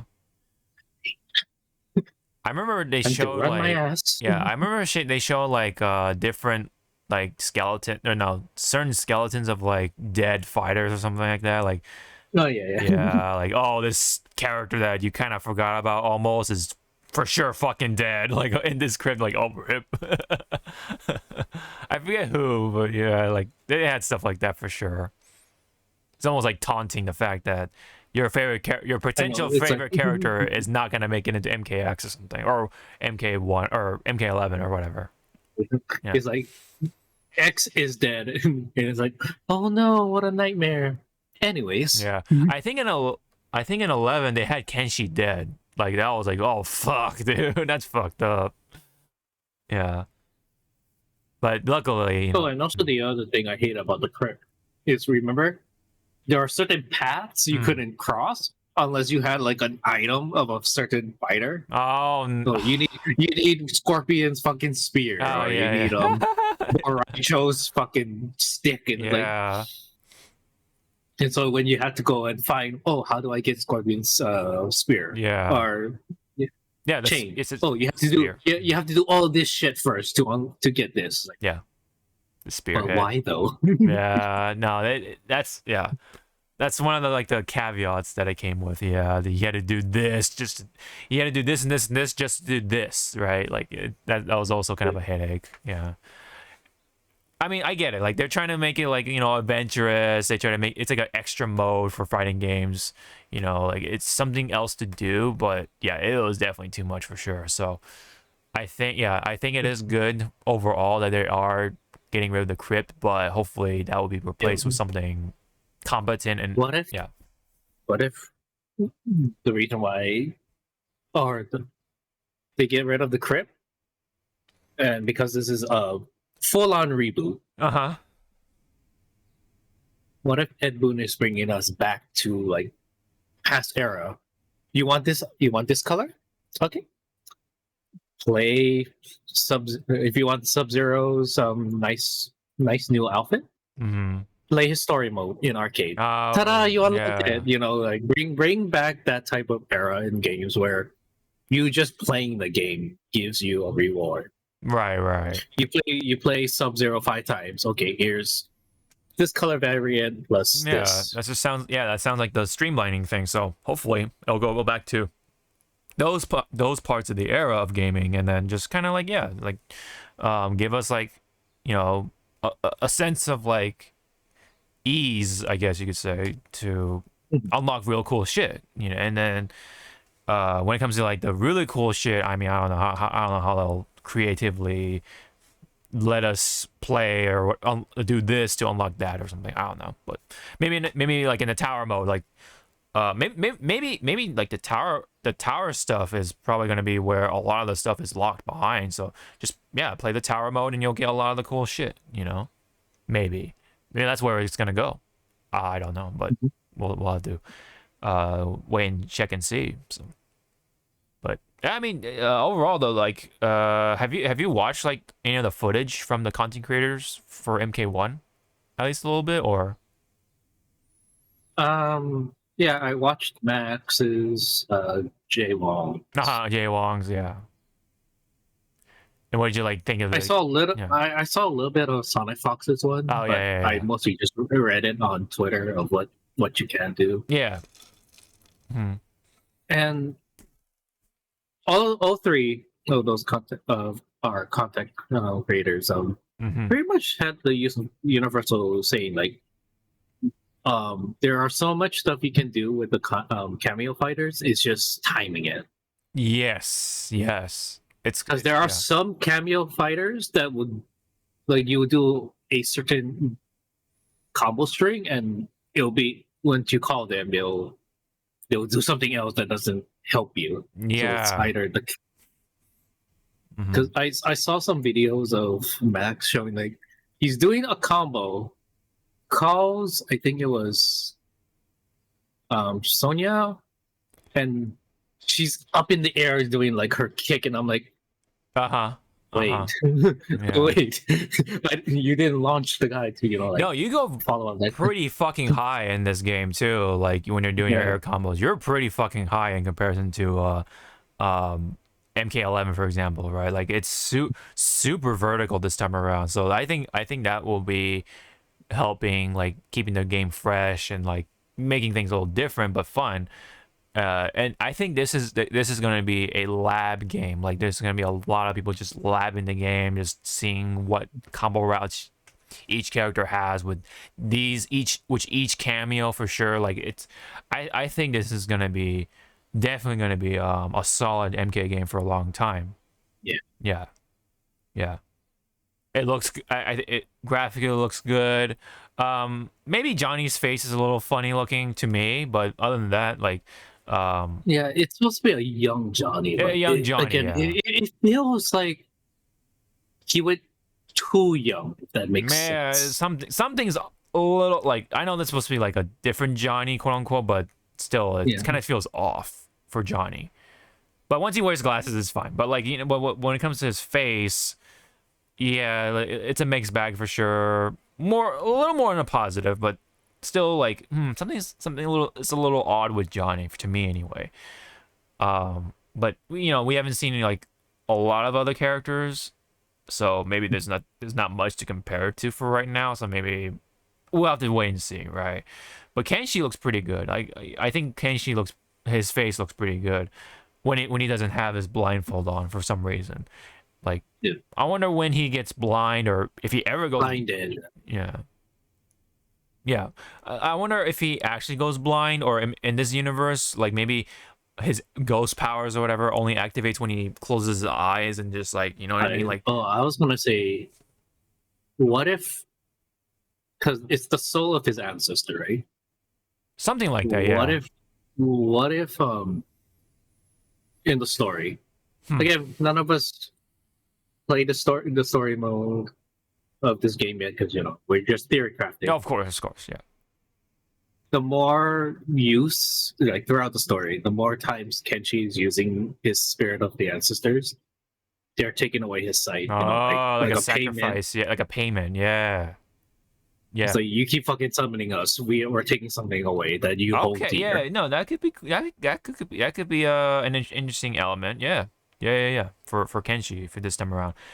Yeah, because I'm not sure if the past Kenshi stuff involves him getting wounded in battle and getting blinded or whatever, like, or something happened like he was just born blind or something. Like, I don't know. I think like past Kenshi iterations was him just being the blind swordsman. Right, he is a blind swordsman, but I wonder how he got blinded. Like, did he get his eyes cut from somebody, or was he born blind? Right. No, he was doing the whole 90s trope that his mom said, "You watch too much porn, you're gonna go blind." Oh, okay, no. Mom. Play too many video games and watch porn. Yeah. Mm-hmm. Yeah. which is more funny nowadays. Don't sit too close to the television, you're gonna go blind. Okay, nowadays. Oh, I know, dude. We spend so much time on our computers. I'm pretty sure, yeah, that's hurting our like eyesight, and on average, or like the average eyesight for humans. With my 51 and 17. Holy shit, I am blind. Oh man, you're probably worse than I am. I don't know, because I don't think my eyesight has changed ever since I put on my glasses. I don't think it's gotten any worse, but I could be wrong. But anyway, but yeah, back to here. I think MK1 is looking pretty good, or looking really promising for right now. Yeah, it's got, from what we can see, it's got it already has a lot of cool things, better than 11, right? 11 had some cool moments too, but a lot of the game mechanics kind of like kill the joy for a lot of people anyway, unfortunately. And it's unfortunate, like a lot of those guest characters came into that game, and a lot of the cool ones, right? Like you had Terminator, you had RoboCop, you had Spawn, of all things, right? Like, of all people, come into that game. Which I kind of agree with Max about Spawn. You brought him up. Spawn was made into the wrong game. Yeah, man. It feels like MK1 is supposed to be its true home. Yeah. Oh, I like, if there is if they have the opportunity to bring somebody back from the guest lineup, I think Spawn deserves it, like, through and through. I definitely want to see Spawn in this game. And I bet you freaking Ed goes up to Seth MacFarlane, just go like, "Can we have Spawn again?" Yeah, sure. Yeah, or the publisher, whoever publishes the is it Dark Horse when it comes to Spawn? Yeah, it's Dark Horse. Okay, it's Dark Horse, and then it's Seth MacFarlane. Todd, or is it Todd McFarlane? Todd. Sorry, Todd. Toddy. I was like, wait, Seth. No, that's Family Guy. But yeah, Todd. Mr. Todd is. But yeah, again, and just goes up to Mr. Todd. Can we have Spawn again? Yeah, sure. Here, take him. Yeah. Just make him. Just make him look good. Yeah. Oh, we also gonna need Mr. Keith. Yeah. Take him too. Yeah, I know. Yeah. take him too. Really hope they can have him again to re-record the lines. That'd be so great. That would be really cool. But yeah, they'll probably have just a new set of guest characters already. I mean, we've talked about it. Like, there's speculation about what is it, Homelander and Homelander, Omni-Man Peacemaker. and Peacemaker. So there's already a good bunch of right off the bat. And, Yeah, lineups. Yeah, potential lineups. I wonder, although I wonder if Omni-Man and or Homelander are going to be both playable, right? Or one of them is going to be cameos, right? Like, I don't know. I mean, Because they both are very similar. Yeah. Yeah, they are too. And I was going to say, what a good cameo, hence the word cameo, would be is that they put a DC comic character, which would lead up to whenever Injustice 3 comes out. Yeah, You know, that good little bridge. yeah. Mm-hmm. Maybe Blue Beetle because the movie's coming out. But Blue Beetle. Yeah. Who else is like coming up? Maybe I was gonna say for someone to fit into the MK world because blood, violence. Constantine? Okay, put in. I was gonna say put in Lobo. Oh, Lobo. Yeah. And he's got the he does a middle finger thing too, which Johnny Cage does too. So yeah, he's got that sense of not. Maybe raunchiness is the wrong word, but he does a middle finger and all that shit. Like but I was gonna bring up Constantine too because I don't know, deals with magic and mystical, like the angels and devils and stuff, right? So that kind of stuff, very religious, heavy when it comes to that. Which to a degree, I mean, MK is kind of like that too, like with all the gods and whatever. So. That would be pretty. And interesting. That's the thing too. We have Liu Kang, who is technically the only god that we know of. Did Liu Kang make the other gods? I don't know. I think I'm. So my question is he the only like elder god or whatever? Is he? Yeah. I want to.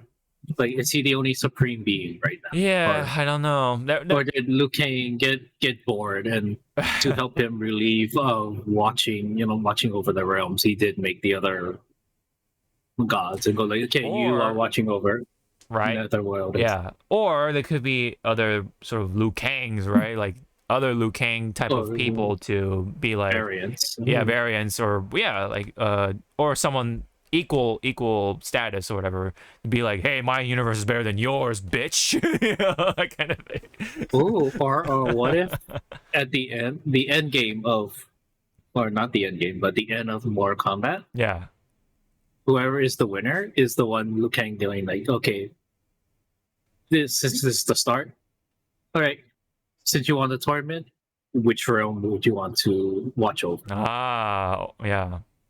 Right.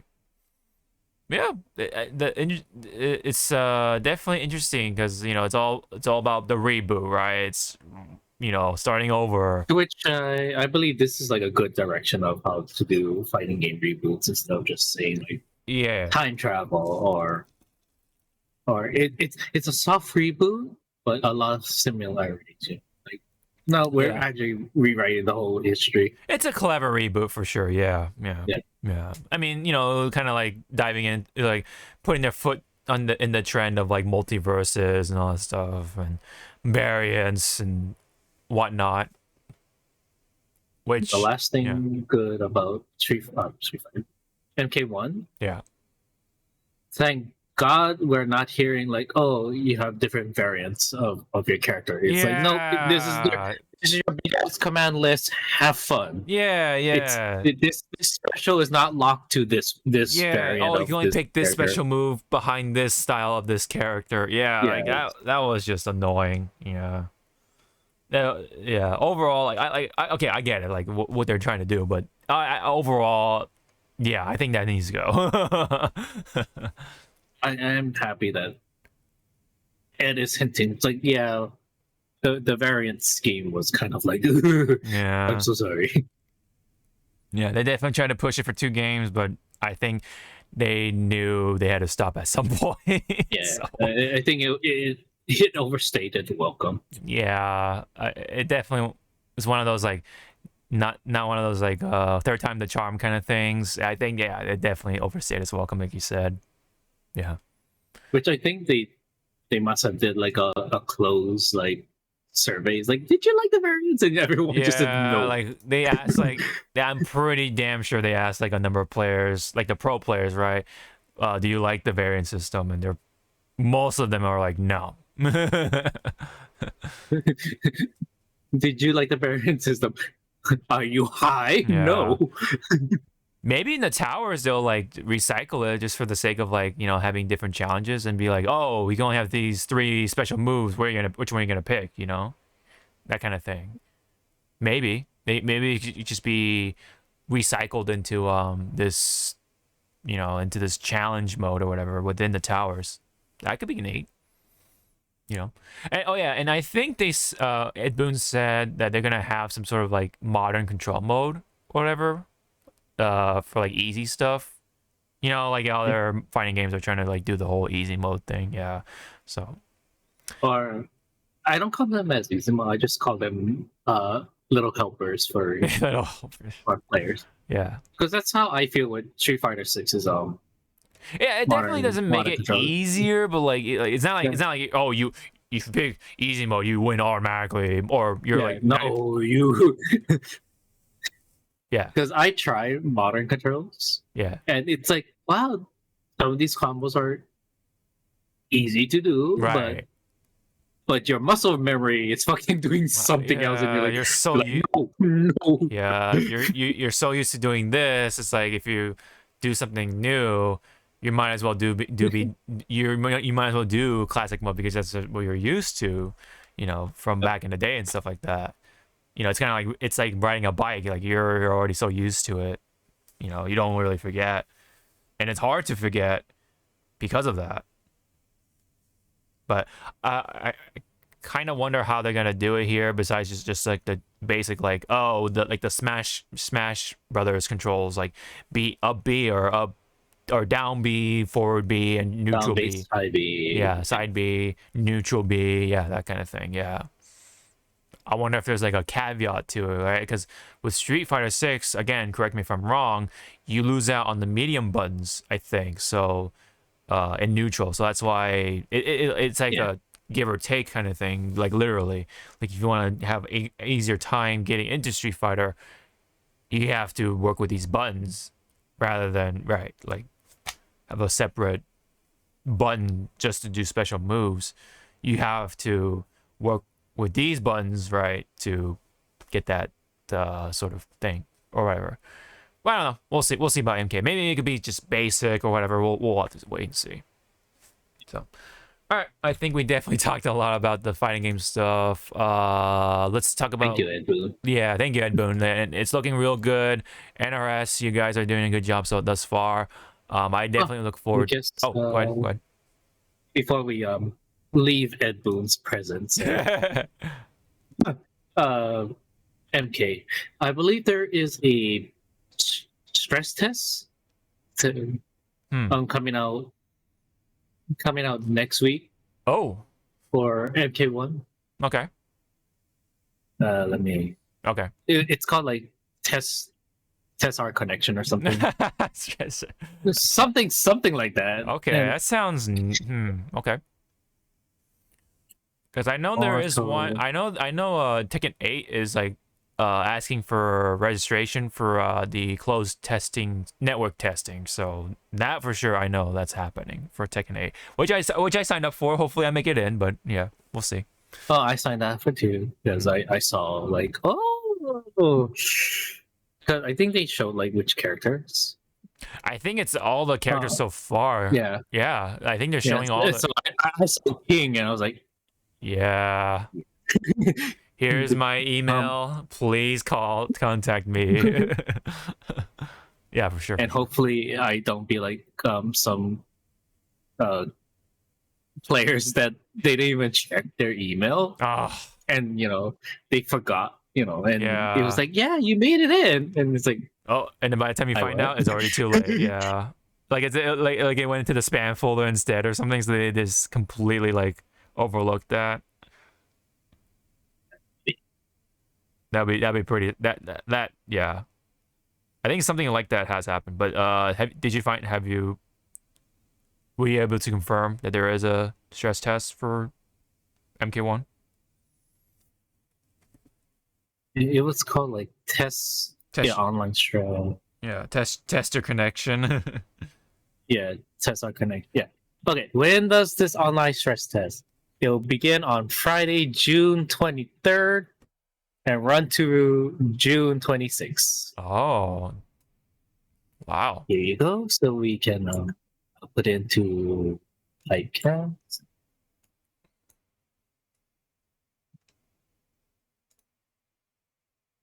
Oh, okay. So a lot of people were kind of like on Twitter, like kind of like not stressing, but kind of like going, ooh, wait, because June 26th is when FF16 come out. So it's like, yeah. So a lot of people are like, wait. Yeah. Yeah, there you go. When is the online stress test? So I think it's only consoles will have the stress test. Okay. Yeah. Yeah, it will not But have crossplay. It will not have crossplay. Huh? Is internet connection required to participate? Oh my lord! Participate in the online stress test. But there are people who will ask those questions. Test. There are people. Yeah. There's like online stress test online. It's like sound it out. What does it say? Yeah. Yeah. So yeah, from Friday to Monday. Yeah, June 23rd through the 26th. Yep. So again, June is the fucking apocalypse right now for fucking games. Yeah, dude. My God, tell me about it. Yeah, I just pre-ordered FF16, so I'm definitely ready to go.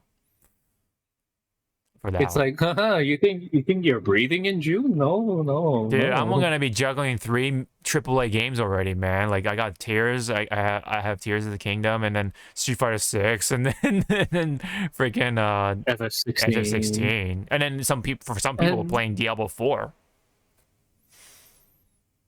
Wait, didn't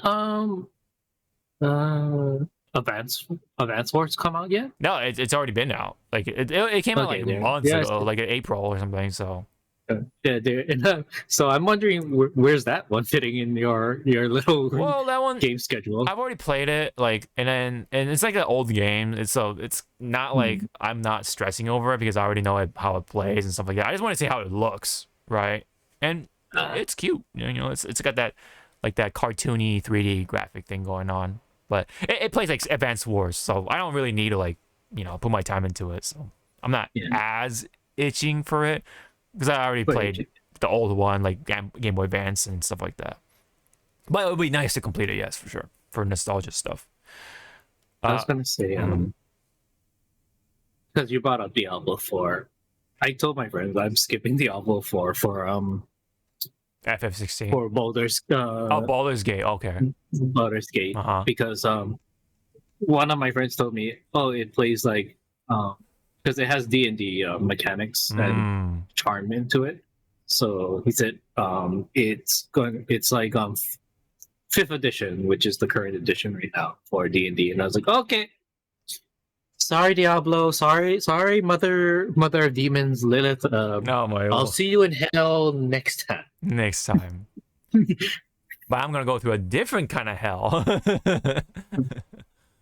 So yeah, stress tests for MK1 coming up in June 26th. So yeah, hopefully we can fit up. Hopefully some people can fit their time into that. But, yeah. I don't know if I'll. I was gonna ask, are you gonna participate? I don't know. Yeah, I we'll see, because I don't know how addicting or whatever FF16 is gonna be, so I can't really definitely say. All right. Which I recommend, if you didn't play it yet, play the demo. Get your levels, get your stuff. So when you do play 16, it carries over. I think I might just start fresh, just because I don't know. You wanna be blind. Going blind. Going blind. and be that Everyone, freshman. he's gonna be kenching. Oh, I'm definitely gonna be Kenshi right yeah. now. Mm-hmm. Yeah. You take off the bandana when you play the game. Yeah, exactly. Respect. Yeah. All right. So Street Fighter. Let's briefly talk about Street Fighter a little bit at least. Sucks. Well, I mean, it definitely has talked about the battle pass for sure with the rewards. It is coming up, and it will be it's called, first off, the Early Summer Vibes Fighting Pass. It's available from June 12th to July 2nd. Earn free rewards to get access to the premium rewards for 250 fighter coins. Rewards include avatar gear, emotes, music, and more cosmetic items to personalize your street fighting. So, yeah, it kind of sucks because, you know, there definitely is some cool music behind that, because there's Cammy's stage, DJ, and T-Hawk's stage themes blocked behind that. I think the premium stuff. So that definitely kind of sucks that you do have to spend potentially real money just to get those musics, or the music tracks, excuse me. But yeah, any comment on this, like fighting pass or anything like that, or just having a battle pass in general for Street Fighter? So it costs 250 fire points. Yeah. And I just checked how much that would cost. $5. Okay, not too bad. Not too bad. It's not too bad like Overwatch, where you spend $10 $10 or to get this $14 many or something. level. Yeah. Or what was it for Apex. Apex? It's like $10 also. Like, yeah, $10. So at least the price tag to get ahead, so to speak, for Street Fighter's Fighting Pass is not breaking your bank. Yeah, it's there, but it's not like. Yeah. So yeah, it's cute. Yeah. It's cute, but I only see avatar gear. Yeah, I think they're saving the real the fighter costumes Yeah. for like separate, like the store or whatever, like their separate store.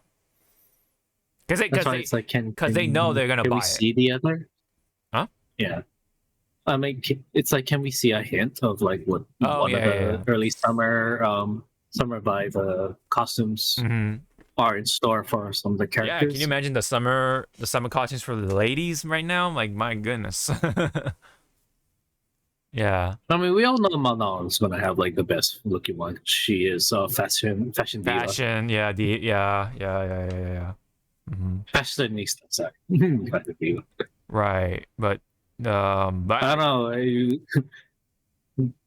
Marisa, yeah. in bikini is gonna be like, whoa. A lot of people. She could be the lifeguard. Could be a lifeguard. You know, and then of course Manon will be like, you know, like the be like sitting on the, what do you call it, like the beach chair, and like, you know, that the beach chair, soaking up rays. Yeah, soaking up the rays. Yeah, just vibing at the beach. And then Lily is like the really playful, like has like, I don't know, like the squirt gun on her back or something. Like, she's geared up for having fun, you know. And then you have Jury for like, I don't know, maybe she's probably like kicking like Luke's sandcastle or something. Oh man. Blanca is like probably on the sand, and he has like a sand sculpture, like somebody made him like look like a mermaid or something. Oh my god, yeah, no, yeah. I was gonna say with Lily, because if they had like artwork, you know, like art scene, artwork, yeah, is playing is playing with in the water. Yeah, or what do you call snorkeling? There you go. She could be a snorkeling type of person. Chun-Li probably is either relaxing or she's doing her katas on the shore, or like that, like a tai chi exercise on the beach or something. With probably with Ryu, you know, both of them, you know, doing their breath exercising. Yeah. And people will be like, "Oh, look at Ryu." JP is probably fucking on a yacht, overseeing everyone. He definitely is on a yacht. He's not going near the sand for sure. No, he's not gonna touch the sand for sure. Ken is the It's actual beach bum. He's actually like a beach bum. It's a little like tent set up. Yeah, it's all like, yeah, it's all like stitched up looking, like you know, like any like It'd be so funny with JP. It's like, you know, they're like, why aren't you on the sand, sir? I hate sand. Yeah. It's rough and coarse. Again, And it's it's everywhere. It's just like staring like, really? It makes sense for JP, 'cause like in a literal sense. Yeah, it's so funny of like the lore behind JP's thing too. Thinking about it. Yeah, I finally saw it and I was like, really? Yeah. He basically handles Bison's money. That's what he is. Here you go, kids. It's gonna be lore Bison dollars. Yeah. It's coming. He actually handles the Bison dollars for Bison. and then he probably tells Bison like he's like you're spending too much money on this laptop. But he's like, no. Or on his iPad, like Bison buys all the Bison buys all the like Apple products, right? He's that kind of person in real life. JP's like, I need this new the Vision Apple Pro. Yeah, I need this new iPhone. It's like, but you just got one last month. But this is a new one. Yeah, this is a new. What's the extra feature? It has one more pixel on the camera. Yeah, I know. Yeah. One whole megapixel on the camera, or one more lens. So instead of 3, you just see JP like holding onto the checkbook and like, yeah, no. Yep. All right, so that's the battle pass for the first battle pass for Street Fighter 6, already out, but yeah. This one, let me it's see. dear to our hearts. Oh yes, yeah. So this is a mod. This is a mod for Street Fighter 6 that somebody made, and it's perfect. It's like this is a costume it costume. Emphasizes fucking Bonchan. No fucking ifs and or buts. That is fucking like, yep. It's perfect for a Manon. Yeah, it's a Manon skin modded with Bonchan. Yeah, it's perfect.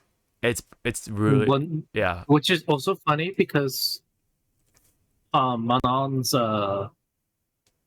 attacks has swan feathers, and lo and behold, it fucking fits to a T. Right. No, it's a match made in heaven. I think that's the perfect like way to describe it. So yeah. Hey, Capcom. Hurry up and make a collaboration with One Piece. Oh, that'd be perfect. Yeah, no, that'd be great. And then I want to say Zangief would be either he's Frankie. Kuma. Oh yeah, I was gonna say Kuma or Frankie. No, yeah, for sure. Or that'd be funny if he's Jesus Burgess from Blackbeard's crew. I can see that. Yeah, for sure. Because he's an actual like. E Honda is definitely fucking Son Goku. What? Oh, wait, what? Yeah, it's Son Goku. No, from Buddha. E Honda. Right, but will definitely be. Wait, you're talking about One Piece, and then all of a sudden you're bringing up Goku. Wait, yeah, isn't that his name? Son Goku. Buddha. Oh, Sengoku. Oh, you mean Sengoku? Yeah. I'm like, what? Wait, They both starts with an S. Yeah, it has a Goku in their name, and they're both from religious. They have some religious ties to it. Okay, no, but like, okay, I got you. Yeah. Yeah, Sengoku. Sengoku. Yeah, the fleet admiral, former fleet admiral, but yeah. As E Honda would match. Yeah. Oh no, yeah, for sure. When he's like gold and especially when he's like gold and stuff like that, yeah, for sure. Yeah. Can you imagine Sengoku's if they put that skin on E Honda doing a critical art E Honda and you just see Sengoku's face just like looking at you like it's like, oh god. It's like, oh god. I'm sorry. Yeah. And then Luke is Luffy. I think that Luke should be Luffy. Maybe yeah, and then Jamie could be Sanji for sure because Sanji does also have some kind of capoeira stuff, and then Some kid. yeah, some kick. But I was gonna say because of Sanji, he might fit with Jury. As a Oh, skin. make a like a female Sanji skin. Don't not yeah, Sanji. like just like Sanji's suit on Jury or something. Yeah. But if we really wanted to use like a female One Piece character skin for Jury, I guess what the nearest is Hancock. Hancock, yeah, for sure, because she very much kicks. Yes. And then Maris? Nami be. Nami, well, okay, Nami could be let me see. It can't be. Can be what? Cammy. Oh, Cammy? I was like, I don't see Nami on Cammy's. That's a weird one. Yeah, Nami's a weird one. Yeah, I don't know if they can even fit Nami somewhere. I know she's like the main character and all, but no, I feel Robin could be maybe Chun-Li or something. I don't know, because that's the only maybe Chun-Li, or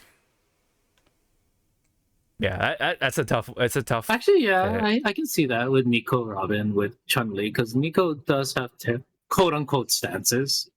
When Nico does her, yeah. Okay, yeah. does her, attacks. And she's learned some stuff when she was with the Revolutionary Army. So definitely, okay, yeah. So I was kind of see, Nami's like that odd man. Oh, yeah, I know it's weird. Odd personnel. Yeah. Blanca is awfully going to be fucking Tony. Yeah, oh yeah, for sure. That's got obviously. Yeah. JP can be what? A Kainu? Yeah, any of the I would say any of the admirals. I would say, at that point. No, well, yeah, any of the admirals. Maybe some of the vice admirals too. So I don't know any of those. I could see JP, but as Kizaru, but it's just gonna be weird seeing Kizaru with a cane. Yeah. unless it's made out of light, then maybe. Yeah, like somehow. Yeah, because Kizaru can make a sword. So they make a light sword or something. Yeah, like a light sword into a cane. Yeah, if they really want to take it, or he could be. I mean, he could be Kiji or Aokiji, because ice cane that could be also retrofitted in there. Nice. Or JP can be Rayleigh. You know what? Okay, I think that's honestly a better fit, and he's called the Dark King for a reason. So maybe maybe he does have some sort of dark related powers. I don't know. We'll see. And yes, the cane. Yeah. Yeah. Who do we cross out? Ken. Maybe Ken is. Oh, Sanji. Ken could be Sanji because he has flame Ken is kicks. Sanji. Yeah. Ryu is. Oh, Ryu is, I don't know. Maybe Zoro? Kobe? What did you say, Kobe? Yeah. Oh. Yeah. Maybe I don't know. Like who's like super like. No, he could probably be like Jinbei. He could be Jinbei because he does karate. Yeah, karate. He'd be kind of. Yeah, on the skinnier side in comparison to Jinbei, but if we're gonna go with that, then E Honda would probably be Jinbei. Can I help you? Oh yeah. Potentially. Who would Marisa be? Queen? Queen. Wait, from Kaido's crew? Or who are you talking about? Yeah, it'd be Queen. Maybe.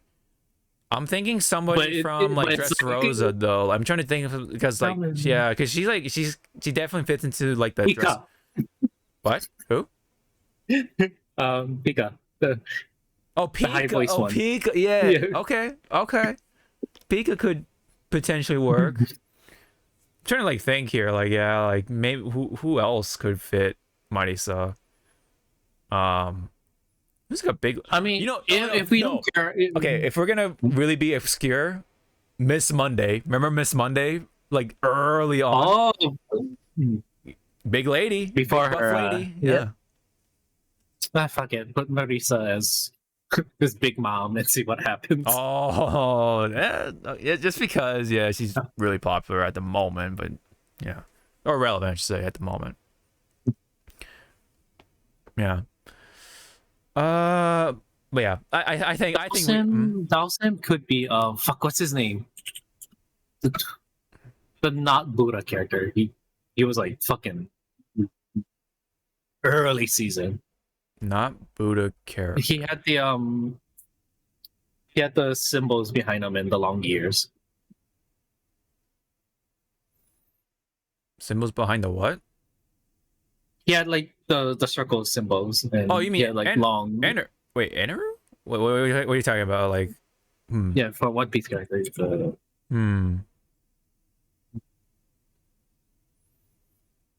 Can I help you, is he old or is he young? You No, remember? he was young. Eneru? Right now? Yeah, Eneru. Okay. Dawson is Eneru? Potentially, yeah. He kind of sits and floats while on a cloud, but yeah. Yeah. And his reach could be like the electricity or something. I don't know. Yeah. I don't know. I mean, the ultimate could be Luffy, an alternate Luffy, A more experienced. more Luffy. experienced Luffy. Yes. but Kimberly can often be fucking Carrot. Oh yeah. Oh, no ifs and or buts, but Kimberly is Carrot. Okay. But Manon is Bonchan for sure. as is Mod here. Okay. I think we definitely had too much fun with this little segment. I think we should definitely get on over to the front line. So You know what? Get out of the room. You keep coming in. all right. Frontline It's a time. party. It's a party. Every freaking animal's in this room. Indeed. Okay. This one.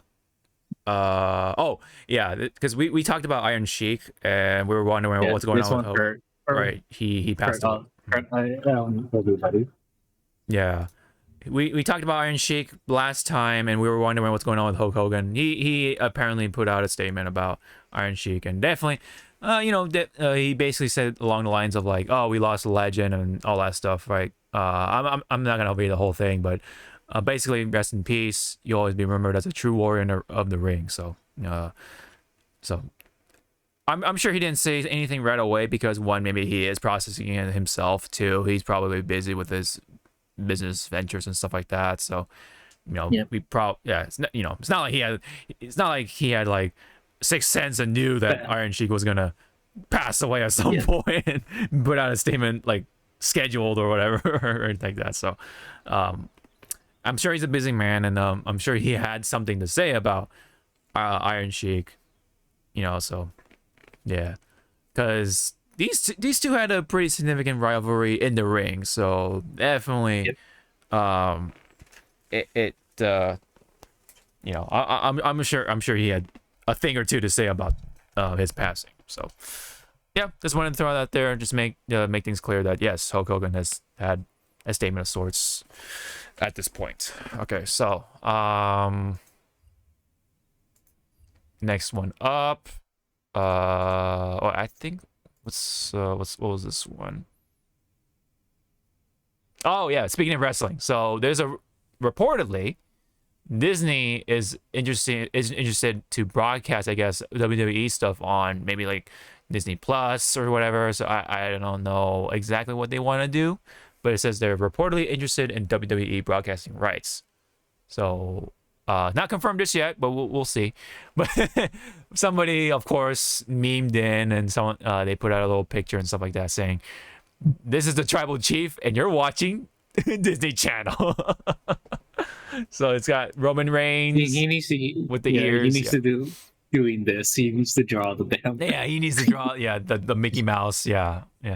Roman Reigns. I can see Roman Reigns saying that kind of stuff with the Mickey Mouse ears, because why not, right? But could you imagine also Disney kind of getting involved with WWE I mean, it's already been like kind of kid friendly, quote unquote, as is. Yeah. So I guess at this point, I shouldn't be surprised. But there's been a lot of like stuff going on with WWE. Like we just heard about Twitch being involved with WWE, and then there was reportedly that UFC was gonna like buy out WWE, but we haven't seen anything just yet. But maybe it might have been just rumors. I don't know. But now we have another one potentially happening with Disney involved. So I don't know. I mean, what do you think? What do you think of Disney and WWE? I don't know. It's the same thing like how Disney and the ESPN thing with the whole fucking streaming the Evo and stuff. So to me, it's like it's gonna go both ways. It's like, okay, all right, more not IP, but more stuff for Disney to house. But then you'll have people like me going like this. These two should not be shaking hand in hand. Yeah. Very different demographics. I mean, kind of, yeah, because a lot of kids watch WWE stuff, even WWF. Like, there's a lot of kids a long time ago too. So I'm sure there's some form of crossover, right? And I'm sure dudes, right, especially who watch wrestling, do also watch Disney stuff as well, especially with the classic stuff. So it's weird, definitely for sure, like image wise, but it makes some sense to a degree, kind of, because Disney is really popular. WWE is also popular in its own right, yeah. So I guess it makes sense business wise, but image wise, definitely for sure is very strange. I mean, could you imagine like the Disney princesses, right? The lineup, you just see like Asuka or something, or like any of the new ladies, or what's her face that's in Street Fighter 6 commentary. This is like Zoe or something like that. I forget her name. I'm sorry. She dressed up as Jury during the one of her wrestling matches. Oh my goodness! But yeah, her being a Disney princess would be really funny too. Just hypothetically speaking.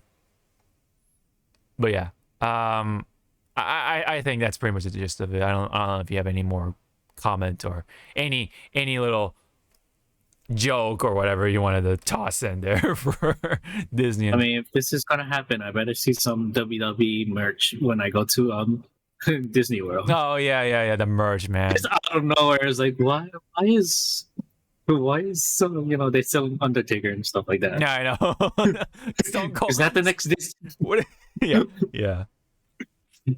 Is this the next Disney princess? Stone Cold? Stone Cold Steve Austin, yeah, because that's the bottom line. Yeah. What if this happens, right? Okay, so it goes through. They have the broadcasting rights, and then maybe they have like more rights along the way, right? What if one of the attractions in either Disneyland or Disney World is just a ring, like it's just the ring. And anyone can go in there and do their thing, right? Like they pretend to be a wrestler. They can like show off how well they sell themselves. They like close on each other, slam each other in the ring. They do the suplexes and pile drivers and all that shit without getting hurt, hopefully. But they just have fun in the ring, right? Like that'd be pretty funny. And then like as long as they have the right staff, they can like have like a quote unquote like Royal Rumble and like have people just coming into the ring, have fun, as long as it's under control, and they have their own like little Disney WWD, right? Like yeah. Or right, like they have wrestling matches with the mascots. With the Mickey Mouse, can you see the Mickey Mouse mascot fighting like, I don't know, Woody or something, right? They like wrestle each other. It will be really hot in those costumes. It will be hell. But if they can put up at least 2 minutes, hey, I mean, it'd be great to see. But hypothetically speaking, But could you imagine though, like one of their attractions is just a plain ass ring in like the middle of like a Disney park? That would be pretty funny if executed right. But yeah, again, just dreaming, right? Hypothetically speaking. Yeah. Yeah. Otherwise, Roman Reigns saying, you know, this is the Disney Channel, like on the television, that'd be pretty funny. Also. Okay. Let's talk about the Summer Game Fest to wrap it up, because I think that's all there is to it for Summer Game Fest. I could be wrong, but yes, there was the Xbox thing going on. Let's just go through this stuff real quick. Fable was announced. Looks good. I mean, it was using the in-game engine stuff. Yep. Mm-hmm. Have you played any of the Fable stuff, or? No, only saw my boyfriend play it. Okay. But it's so sad to see Twitter just blow the female protagonist's Oh, face. I saw on that too. board. And Yeah. I'm like, So and dumb. they're like, no, all females needs to be beautiful and pretty. It's like, you realize it's a medieval fucking like scenery and shit. I highly doubt, unless you're fucking rich during that time, not normal, but other women during that time will not be fucking wearing like mascara and shit, walking around looking beautiful. No, they'll be all natural. Yeah, it looks very down to earth, like pretty kind of realistic, quote unquote. Like it, you know, it fits. Like I don't know why people have to complain like that. Are saying like we need our females pretty. It's like this Yeah. is medieval setting, which again, Or just unless you're yeah. part of the fucking rich, aristocratic bunch, no damn female is gonna be wearing makeup. Yeah. Or just straight up, who the fuck cares? Like it, you know, it's just a fucking, I don't know, like Or what someone else pointed out. Yeah. It's a build your own fucking character. Exactly. We don't exactly know what the ins and outs just yet. Like it could be just a generic, Yeah, this could be preset phase number 1. Yeah, exactly. Like in Street Fighter 6, it was always that generic looking black guy as the avatar for the commercials and stuff like that. Like, no one complained about that. I mean, yeah, it's like, I don't know why they're complaining here when we don't have like the ins and outs of Fable. Like, we don't know if this is a created character, you know, that type of thing. No one. Well, I mean, I guess no one bitched and complained about the Cyberpunk one, but I don't know. Maybe because she was hot in their eyes. I don't know. I mean, it's whatever, right? She's got the generic side hair thing that like a lot of female protagonists have nowadays. You know, Yep. You know what I'm talking about? Like the swept side thing, the hair, and then it's like short on one side. You know what I'm talking about? Yeah. Or like nowadays, like to me it what was it? Like shows, when animated shows, we're gonna show a strong female lead, shaved side and a fucking Yeah.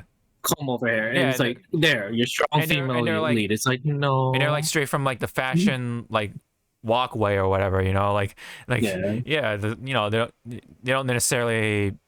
It's like a generic female character kind of almost. There's nothing interesting visually, you know. It's just like a typical like fan service type of character. Yep. Yeah. But I don't know. Either way, It looks good. It looks good. It looks neat. You know, but you know, happy for the Fable fans that they have a Fable game coming. Yeah, but interesting designs. Like there was a giant dude, you know, that type of stuff. We don't know if he died or not, but maybe he's defeated. I don't know. Because You know what he looks like to me? Like this giant dude. Fucking looks like fuck, what's the kid? He was in fucking D&D, but I saw him the main protagonist in Detective Pikachu.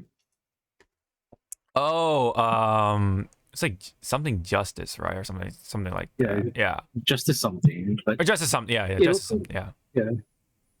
Kind of looks like him. It Yeah. was like Justice, like maybe that's their inspiration. Inspiration, was, like, Justice. maybe. Kind of looks like someone else in mind, but I can't really point a finger at. They probably took like faces from like different celebrities and combined them into one or something. I don't know. Yeah. I don't know. But yeah, you know, we only got so much, so why I don't know why people are complaining. People just like to complain just to sake of complaining. Okay.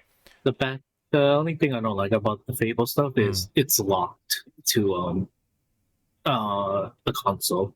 There was, I believe, nothing saying it will go to PC, so I was like, oh shit. Yeah, it did say Game Pass, but it doesn't say like, oh yeah, Xbox and PC or whatever. So I don't. Yeah, it's hard to say for right now.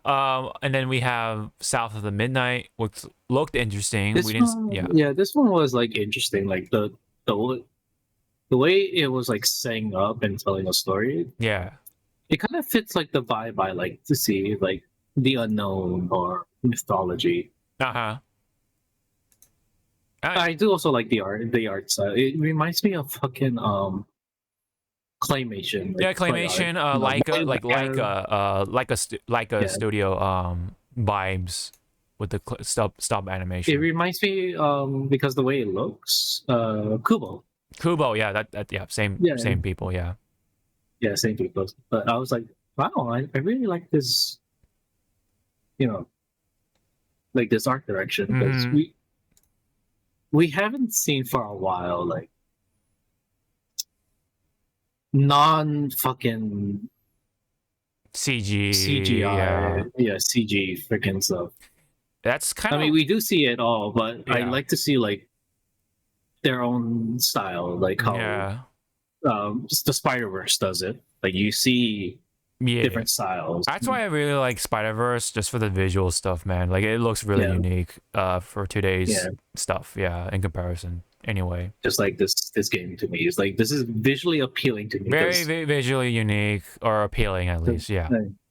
Like I grew up with like stuff looking like this. Yeah, the claymation stuff. I do like my fair share, of that. But I like that. See, Game Pass, Xbox Series X, and whatever's, and Steam. So. Oh, okay, yeah. Steam. There you go. There's nothing here though, unfortunately. So nothing for Fable. Yeah. Just saying. But South of Midnight. It's coming. Yeah, it's coming. But South of Midnight, you can play it pretty much anywhere on the Xbox stuff or Microsoft ecosystem, pretty much. So you can play on PC.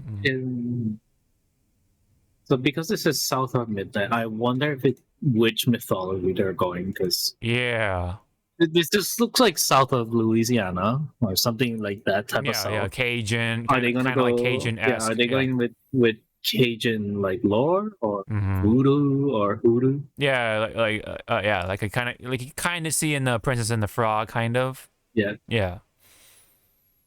But yeah, well, so it's piquing my interest. Yeah, it definitely looks interesting, to say the least. But Star Wars game with Massive. / Ubisoft with Star Wars Outlaw. Yep. And then of course people are complaining because the protagonist is female. The female. Yeah. And like, there was one that's saying that, are there no other guys in the Star Wars universe? And someone made a fucking list of like current like male characters, and I mean, there's male characters already here, right? Like I don't know what people are looking the through. Top one was like the Mandalorian. Yeah, Mandalorian. Like, oh, you're talking about like main protagonist, yeah. It's like, and then someone just called out that person. Just say that you're sexist without saying that you're sexist, so we can move on. I don't know, man. I mean, as long as they're written. But that's the other. No, that is sad to me that it's locked to Xbox Series. I mean, I guess it gives reason for people to have an Xbox, but yeah. But yeah, it's coming next year, so that's the thing. Yep. But again, like all Xbox games, just give it like a year or two. It's gonna end up on the PC. Yeah, probably right. Yeah. So I'm thinking that this game is time exclusive. Console. Time / console exclusive for X amount of months and then Yeah. it'll jump to PC. Right. Just like how I believe FF16 is going to be console exclusive for a while, then it's going to hit PC. Just hopefully it's not going to take as long as FF7 remake. Yeah. Next one, we have 33 Immortals, which is just like a top-down action game with online capability with 33 players maximum per session or whatever. So I would love to play this game, but I think my visual sensory is just going to be there's gonna be sensory overload for sure. For sure, dude. But it's like yeah. I'll watch people play. I'll I definitely watch. I don't think I'll be able to play it. I don't know. Yeah. Just like how I can't fucking play Nier. I can't play that game because the from with Nier is like from switching from top down to side and then gotta do all the bullet hell shit. Yeah, I did not like the final session or final part of Nier Automata or Automata, whatever you want to call it, because it definitely jumps back and forth with the bullet hell stuff and the action stuff like constantly for me. It took me out of it. I didn't like it personally. Maybe I mean some people, a number of people did, but I didn't like it.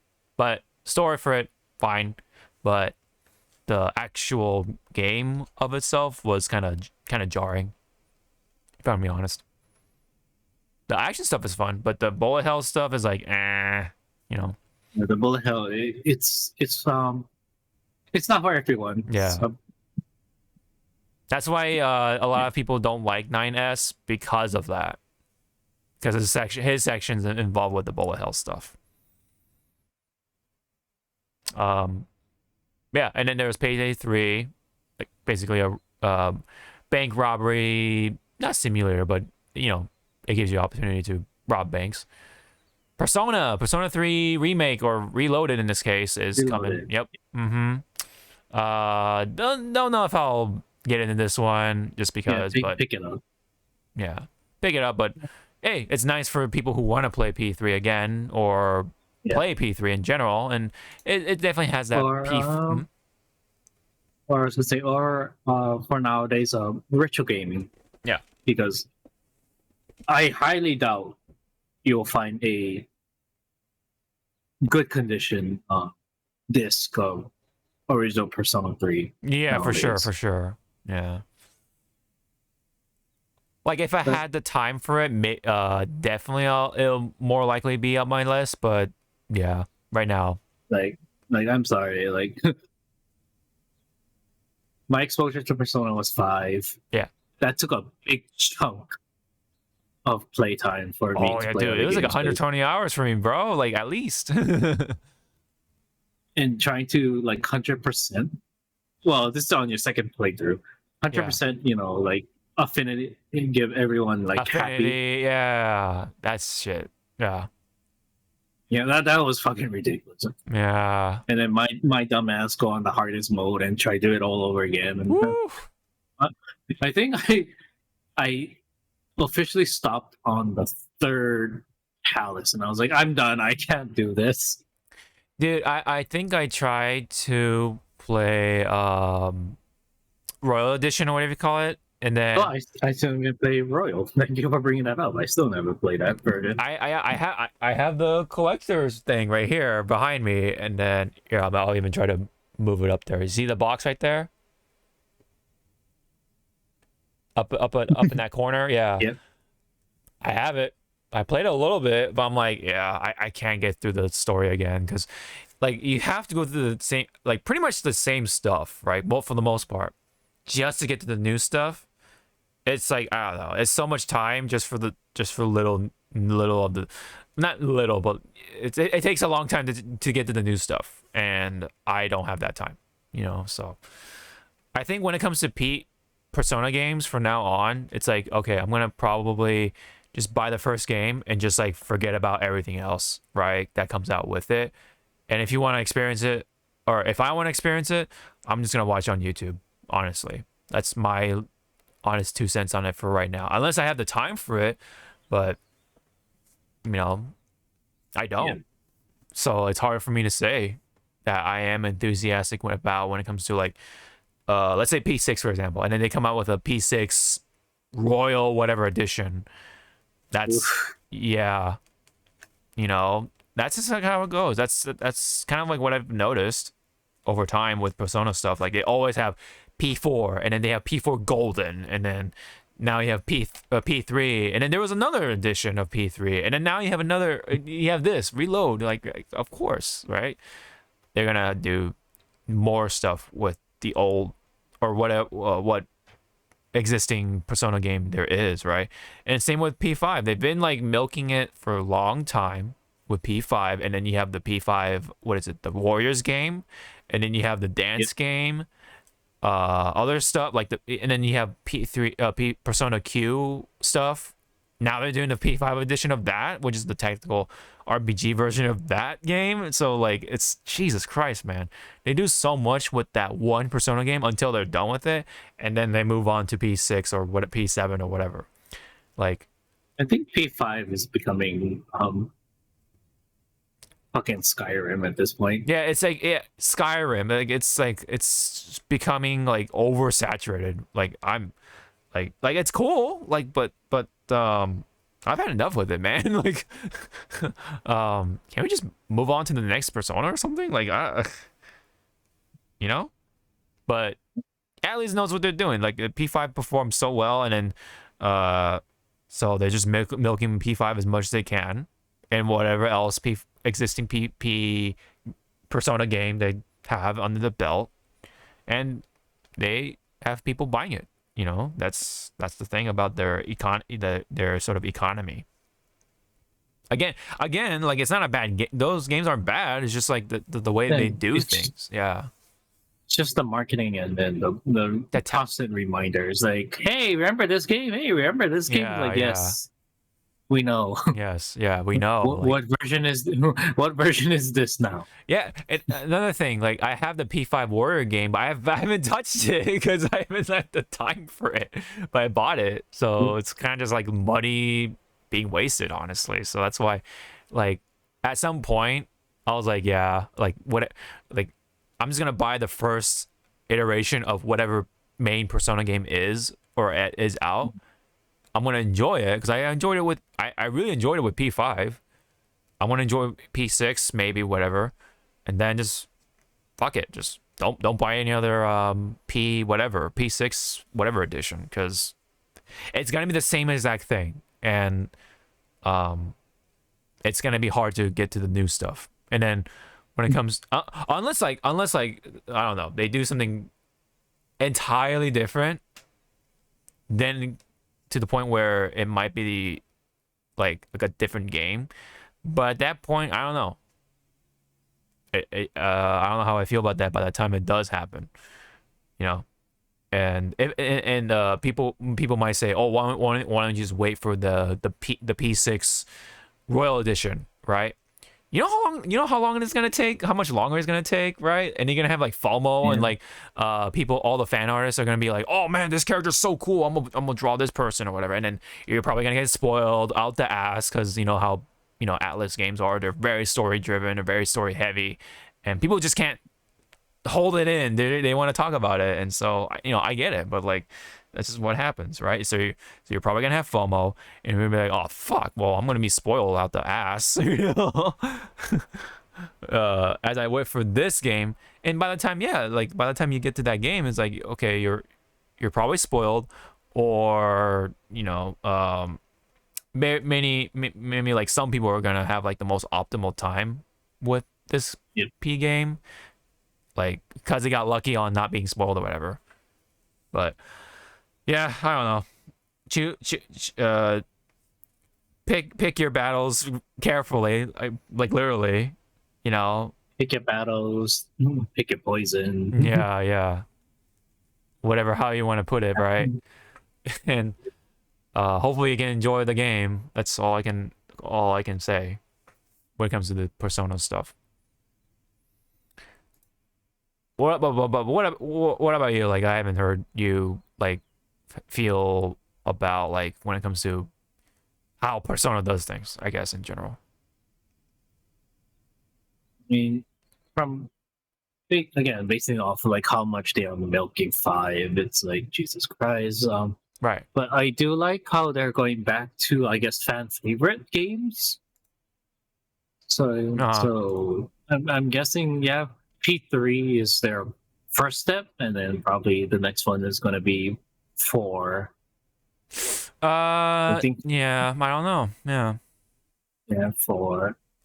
Yeah. Because to me, when you do a remake, you or a reboot, no, yeah, remake. At this point. Remake. You think they'll go back to the beginning, right? No, they go smack dab like essentially in the middle because there's 5 sort of games. Right. And then from what I read about P3, it's a brand new cast of voice actors. Oh yeah, for the English side, yes, yeah, including the guy who played Luke, right? For the main protagonist, yeah, instead of Yuri Lowenthal.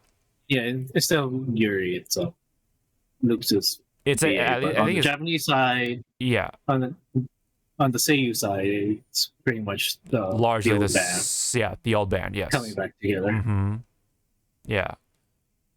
I think it's Alex Lay. I think that's his name for Luke's voice actor. But yeah, I mean, and now I'll give it this. Like, at least P3 makes sense because P3's graphics are like really old, and then same with P4. If you look at P4, so this getting the sort of the P5 look makes sense. It looks neat, looks good. Yeah.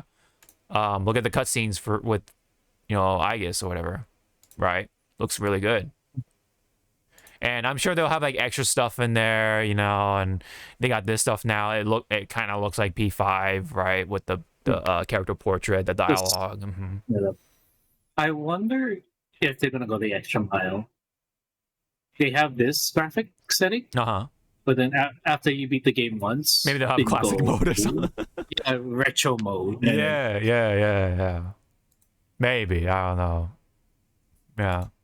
And I'm gonna turn off my AC because now we are looking at a 75 degrees humidity, so I can actually turn off my AC again. I am. Okay. Woo! Disappeared into the ether, right? Yeah, I know, for a moment. Yeah, disappear into the water as your background is for right now. But move it. So I do have mixed feelings for this type of stuff, like this situation when it comes to Persona. Like, yeah, Persona's cool and all, but there's so many like iterations of the same thing. At least with this one, it makes sense because it's like graphically it looks entirely different. It's kind of like Final Fantasy VII remake kind of thing, except that I don't think the story is gonna be entirely different, but there'll probably be some additions. Like extra cutscenes with certain characters or villains or whatever you want to say or call it. Yeah.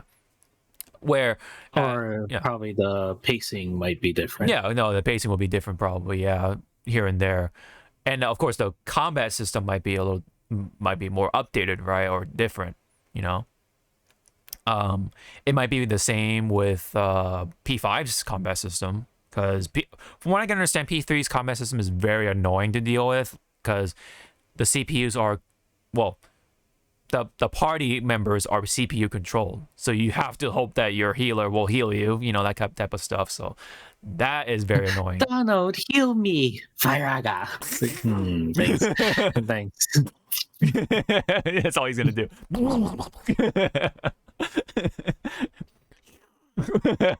I can't do it, but you just stare at Donald when he does that. It's like, thanks, you useless bird. Yes. You duck.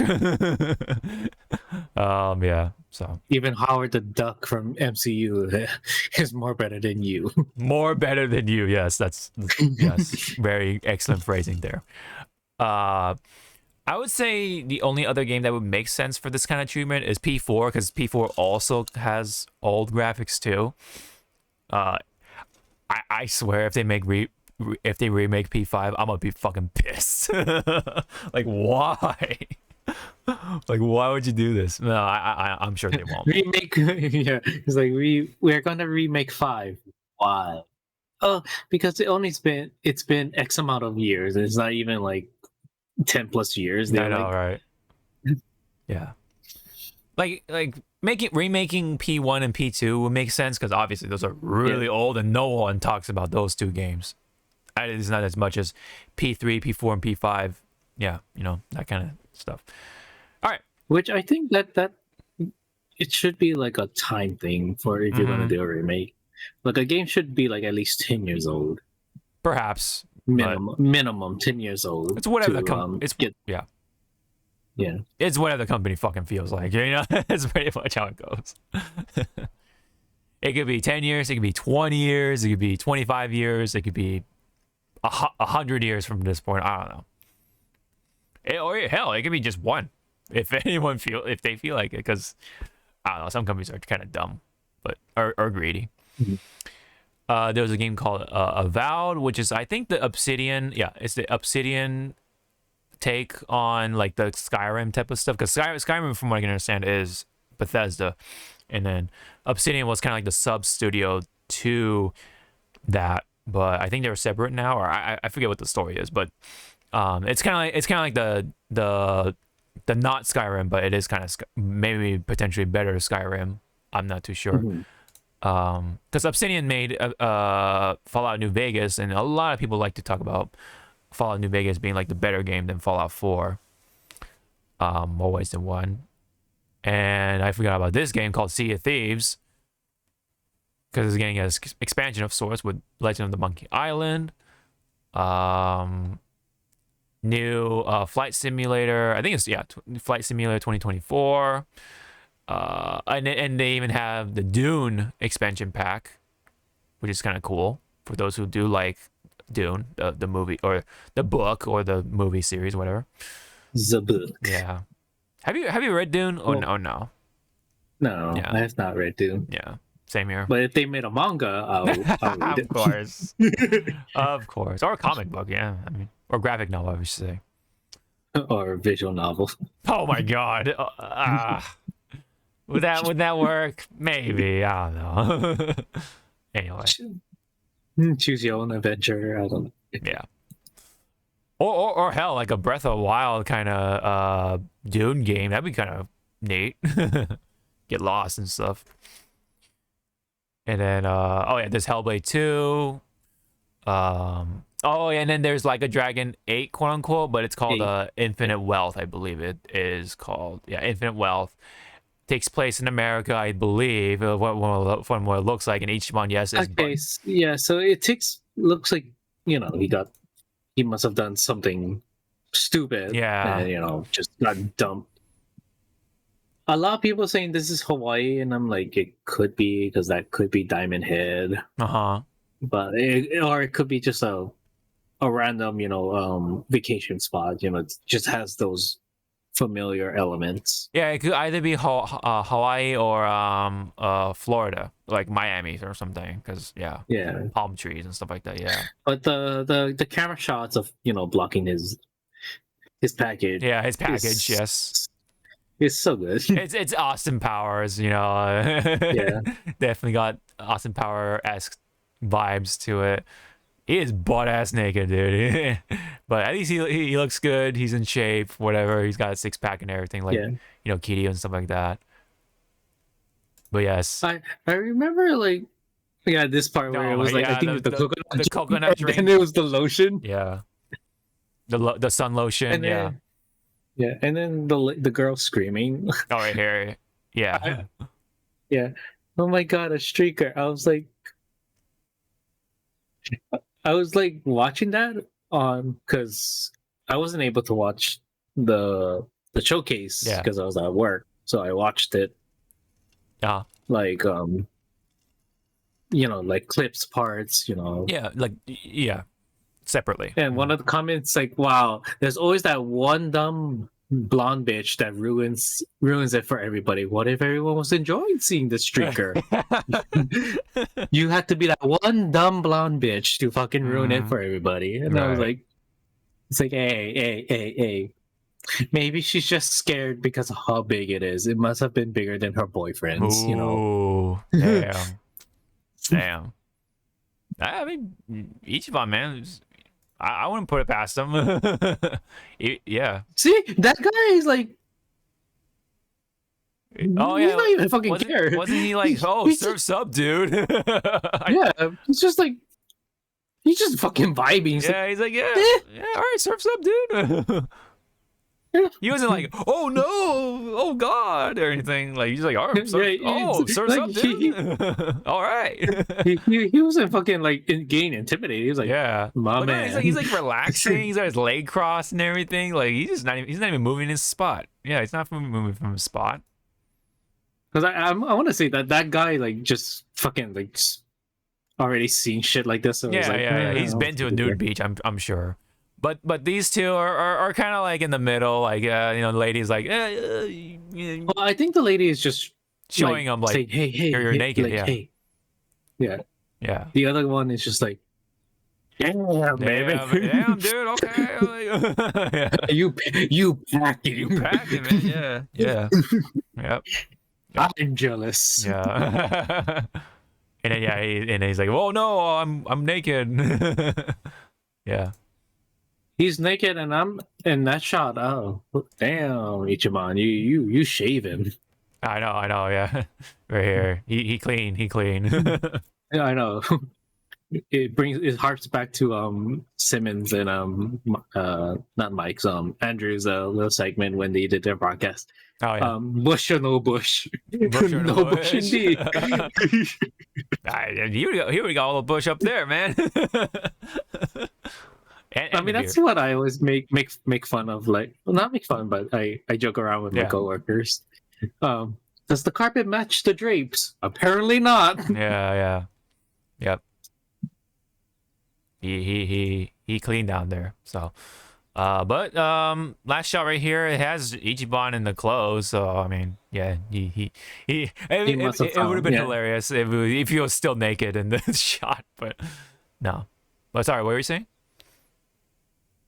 I was like, this is probably like he found like clothes or somebody from the beach just like, here, I have an extra pair. It might be Hawaiian, just judging by the shirt and stuff like that. But I don't know. It could be just a generic stereotype or something for a beach wear. I'm trying to see what the kanji is next to Infinite Wealth. Is it just the same thing? It might be just Infinite Wealth or something. I have no idea. But it's funny because it is the 8th title for this game, and then Infinite. It looks like an 8, so I guess. But I'm kind of like surprised that no one's calling out, like saying like, oh, they shouldn't have used Infinite because yeah, it's a cursed word for live service or something, right? Like something to for games in general. Yeah, like Halo Infinite, Marvel Infinite. Yeah. Oof. So maybe this game breaks that curse. What about BioShock Infinite though? Did you feel like that was a good game or whatever? It was a game. It was a game. Okay. Was it BioShock? Yes, but more of it was a game. I think the bad stuff comes from the generic mechanics, but of the game. But I think the story was where it was better, or not better than BioShock 1, but like it was fine. It was fine, but I don't know. I guess it depends on how much of a BioShock fan you are or whatever. Or BioShock fan, or how much you like diving into the whole what's it called, parallel universe. Like that one dealt with the multiverse thing before it was popular, which is funny. Variants and all that stuff. Yep. But yeah, hopefully this Infinite will break the curse. Would you like a dragon? Hopefully, okay, like I said, hopefully it's not a live service kind of game. I wonder what it really means though in terms of lore, like because it was being talked about in the interview, like the theme will have an infinity type of thing, kind of story.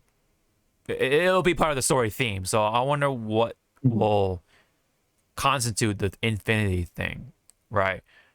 Infinity wealth, So again, I hope it's not market speak for live service or something cursed for a mechanic, because this is supposed to be the 8th game, like the 8th main title game. So I hope it's good, you know. So it is coming early 2024. So I'm guessing like March or April or something. Maybe even February. I don't know. We'll see. Maybe even January. I don't know. But I'll keep an eye on it. Hopefully it'll be at a time where I can get it, because I do like my Yakuza / like a dragon game. So I definitely do look forward to that, especially with Ichiban. All right. Next one up is another thing for it's Fallout 76. I'm surprised this game is still getting updates, especially with what happened in the past. Surprised it's still alive. Yeah, I know. Capcom came out with a rather unique looking game in terms of IPs. Very colorful in its own right, with yokai looking creatures and stuff like that. I mean, I was one of the... When I first saw this, I was like, do you remember an old IP? Onimusha? No, it's not. It's like, oh. Yeah, I'm not sure what it's supposed to be. It's like a brand new IP. Kind of maybe... it is using the RE engine. Maybe like it's kind of putting their foot down into like the Neo type of game or something. I don't know. Looks neat. I don't know. I'm probably not gonna get it because I want to focus on Dragon's Dogma 2. But yeah. But I mean, it's cool that they're trying something a little new. I forget what the main title is, but it is called Path of the Goddess for the subtitle. Do you know or remember or not or no? Maybe it looks like a new IP. It'd be so funny if that thing is Okami or something. Right, like a weird twisted Okami or something. What's it called? Kunitsugami. Yeah, okay. Kunitsugami is the actual name of the game. Okay. Kunitsugami. I don't know why they didn't throw that into the bottom or whatever. It's like, oh, get good at kanji, bitch. I know. That's the one thing I know. Like, I love Japanese games, but fucking once you put in kanji, it's like, I don't want to know what it means. Just tell me. Yeah. Please, I am a stupid gaijin. Just fucking tell me what it is. Yeah. Meanwhile, we have a new Forza coming called Forza Motorsport for Xbox. That's pretty much like the Gran Turismo of Xbox. Elder Scrolls Online is also getting something new. It's called the Necrom expansion, I guess.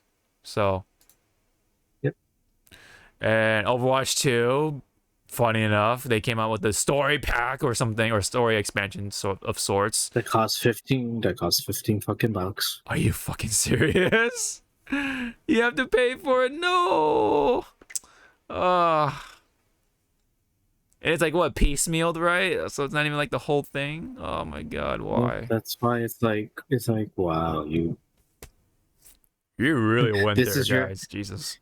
It's like this is your answer for saying that, oh, we scrapped story mode. They are just okay. Yeah. So I wonder if it's $15 every time they come out with a story expansion, or is it like a one-time $15 purchase? I hope that's the latter. It's the latter, just to kind of soften the blow a little bit. But still sucks that it is happening though. Because yeah, man, not looking good for Overwatch, I would say. Because they got more stuff to be pissed at, you know. And it's coming out August 10. A new adventure begins. Whoop-de-doo. Oh look, Fire Range gets a update. I think it looks like Hero Mastery. That's like the Fire Range mode where you can like master each hero, do some stuff, and then unlock stuff. I think, or get achievements. Cutscene stuff. That's about it. It's pretty much like, you know, when you've seen a lot of fireworks already, it's like, ooh, yeah, yep. Fucking fall asleep already. No. Here's the not Persona Q game. This is the tactical RPG Persona 5 game. Right? It's called. Is it called? Wait, no. It's just called P5T. So that's Persona 5 Tactica. you know, no, it's Pacific Standard Time. That's what it is. Yeah, it's I forgot who I was watching. They said this title super fast, so they instead of saying PST, they said PTS, and I was like, oh, PTSD. oh. I was like, holy shit, that's a different game, sir. Yeah. No, that's a totally different game. Yeah. Yeah. Project PT, remember that? Playable trailer. Oh man. I hope. Rip. Well, I hope that fucking whatchamacall Kojima like finds a way to just make a Silent Hill, but not call it Silent Hill and call it something else. Like continue it somehow, like that spiritual. So like that spiritual. I can't even call it a successor. It's like a weird, like I don't know, something to carry the spirit of PT. You know, spiritual reboot. I guess, yeah. Yeah. Yeah. Because how fucking no Konami is doing any shit with their IP. Other than Snake Eater and what was it, the other? I think they're doing something else too, right? Like Silent Hill something. I think. Well, anyway, back to here. Tactica is actually the name for it. Yeah, so P5 Tactica. So Starfield, yes. There's a long separate direct for Starfield, and it looks cool. Yeah, it was a long separate It's a whole hour for just for this Starfield. game. Yeah, it's like a whole ass hour for this game. It looks cool, especially if you want to just explore and stuff. It's kind of like No Man's Sky a little bit, but with that, but that's the thing where you can like pick up people and like maybe romance them or something. Yeah. You have like different abilities and such like that over time, you know. So I'm pretty excited for it. I don't. Oh, it is on Game Pass. Okay. Wow. So maybe I'll try it out on Game Pass, and then that's it. I don't know. I don't know. Maybe I should. I was gonna say, like, when you mentioned No Man's Sky, is like, what if this is the No Man's Sky version people actually really wanted? Maybe, yeah. Maybe. Yeah, you can build your own like spaceship and stuff like that. You can go hyperdrive. It's pretty cool. Like from I bet you someone's gonna make their spaceship look so stupid. oh Like it's just a cockpit and just like one wing. And that's it. I think you could do that. I mean, like, there's like different shapes. Someone made like in the video, someone made a mecha robot shaped spaceship. So you can do all kinds of stuff with it. It's pretty cool. If you do the one wing thing, you could call it a one wing angel. But no, if you do the one wing thing, you're not gonna have a whole lot of room, man. Yeah, that's the thing about it. Yep. You could probably just make like a bar. It's like a long ass bar with like guns and whatever on it. And call it the Horizon or something. just a line. But yeah, it looks neat. I hope it runs well, but knowing Bethesda, it's probably gonna have some bugs.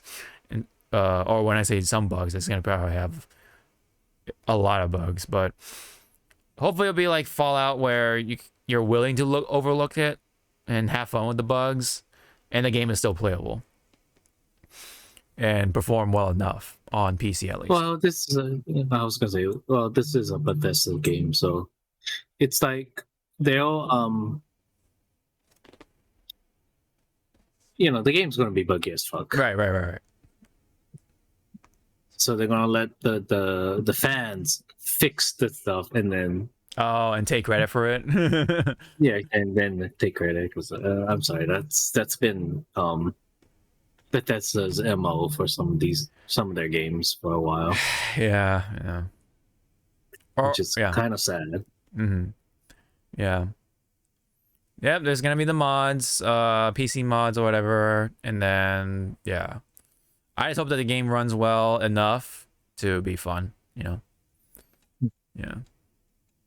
Okay. And then there was this game which looks really visually unique once again, with other like such artsy games. I think this is supposed to be like Breath of the Wild-ish, except that you climb a lot. It's called Jusant. And this is also on Game Pass and Xbox. Don't know if it says like PC or whatever, so I don't know. But you could try it on Game Pass, you know, if you want that option. The Chinese Room title, Still Wakes the Deep. Oh yeah, Still Wakes the Deep, and then it's gonna be out early in 2024. Dungeons of Hinterberg is the next game, and then they have Keanu Reeves on for Cyberpunk's expansion, Phantom Liberty. So it's pretty nice to see. And it does. Yeah.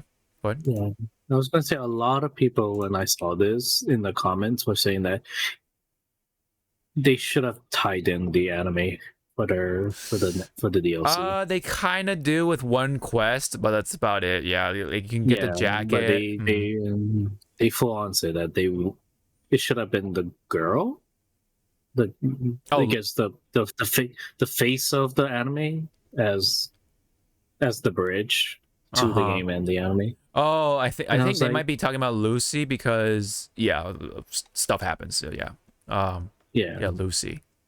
That could have been, yeah, but I do question like what would she look like in the game, like in this game, like because it's supposed to be like hyper realistic and whatever. So I don't know. Yeah. Yeah, I mean it would be nice, but yeah, the only tie-in is just one quest. You just get the jacket and one of the shotguns from the game or from the anime for the game. So yeah, it's nice. You get the jacket at least. So I was hoping because I saw the segment. Keanu Reeves kind of like was like does his shit. Check this out. Yeah. Yep. He's funny when it comes to like presenting stuff, but I respect the enthusiasm, you know.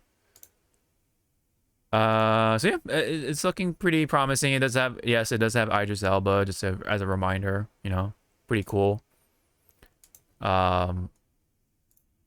Looks promising. Hopefully by the time this expansion comes out, the game is optimized, you know, but or optimized enough to run this expansion.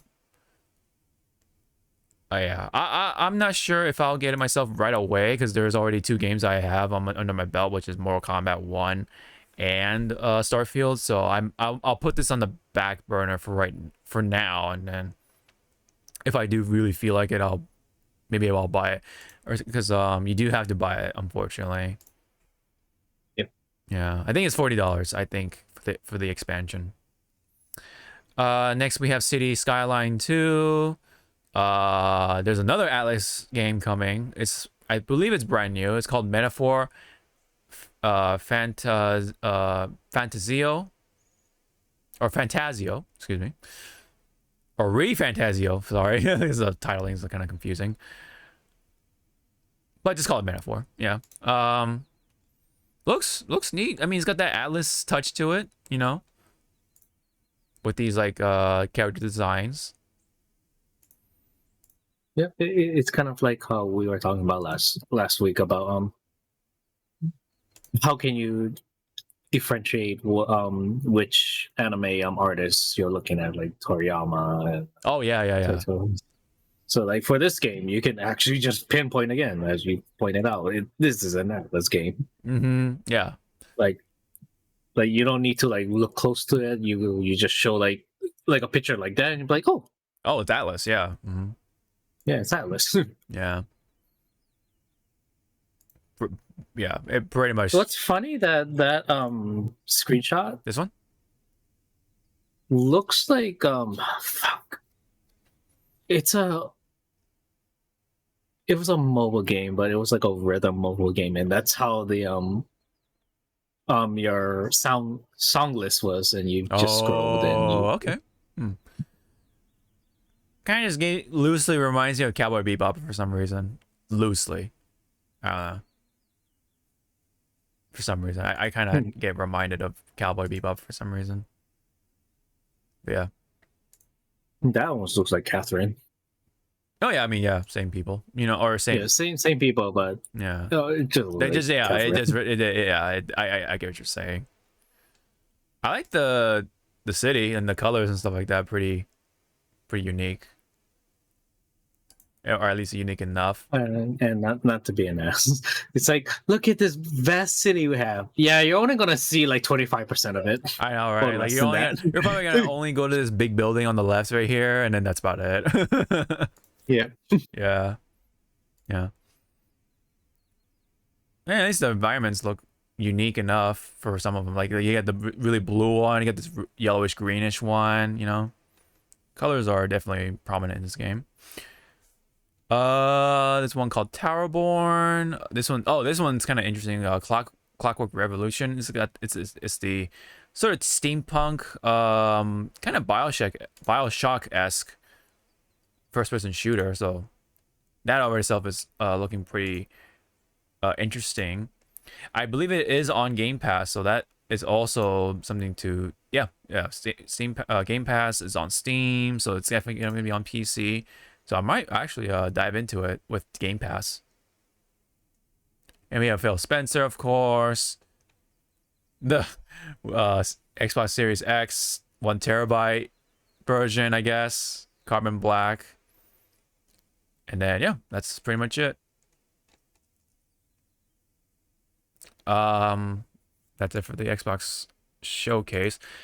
Unfortunately, I think yeah, so before we go into Capcom show, I did want to point out definitely about Pragmata, because it is one of those like anticipated games that it did get delayed. Yeah, it did get delayed.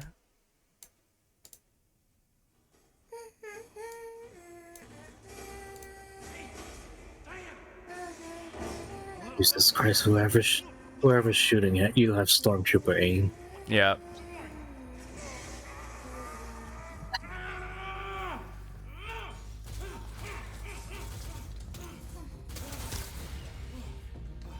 Up you go. Sorry, kiddo. We still got a ways to go. So it sounds like she's an android girl or cyborg girl at least.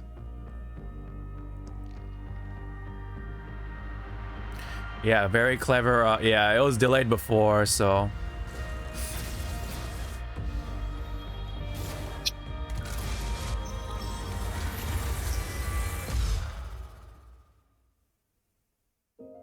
We see some gameplay. It's funny though, the way she was, I guess, accessing her skills. Yeah. Kind of reminds me of how Aloy does hers in the second game. Because Aloy, she brings up like a UI, and then she picks what she wants, and then activates it. Right. Yeah. But again, like, at least I kind of get mad at them because at least we're shown something, and not just like a little bit of gameplay at least. Yeah. slap, delayed. Yeah, like sad face, move along. And any other game company would be like, all right, sorry, very sorry, and then just cut it right there. But they gave us like extra time for like this type of stuff, which is pretty cool. Because at least they're showing like what has been done so far. Yeah.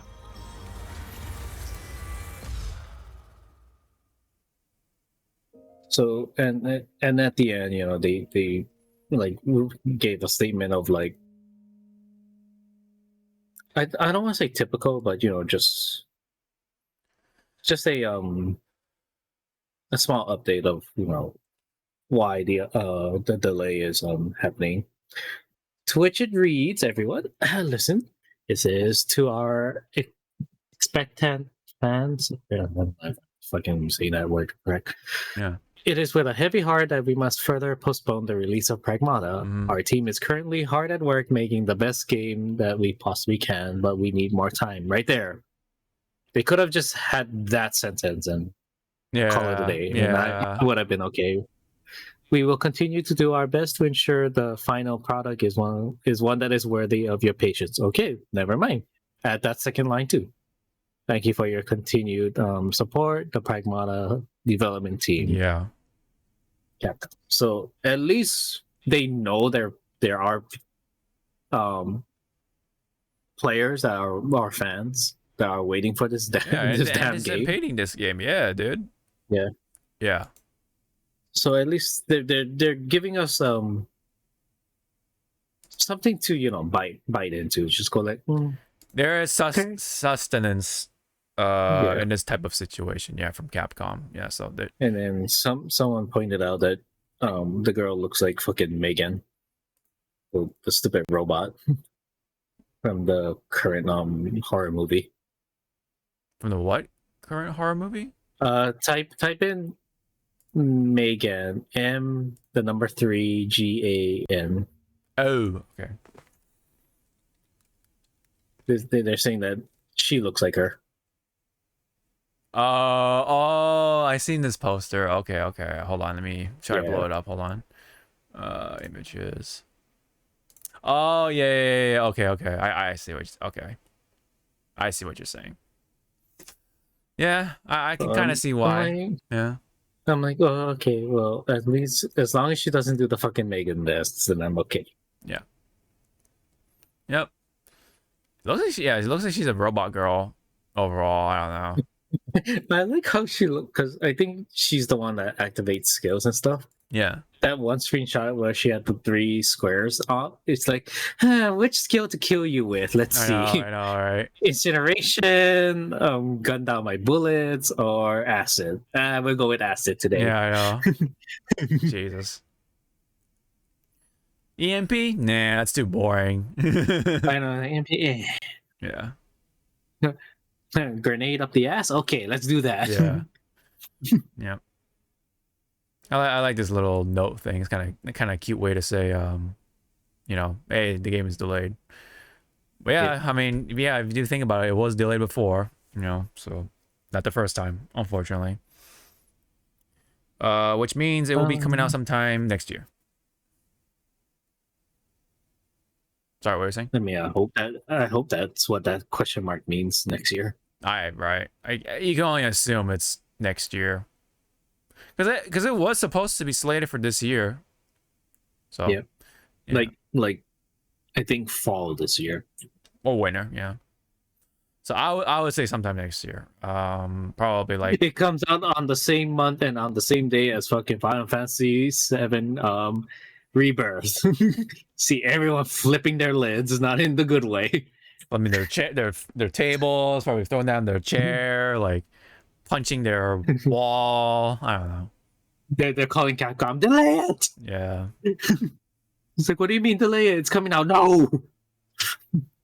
Delay it 3 months after fucking FF7. FF7 Rebirth. Yeah. I don't know.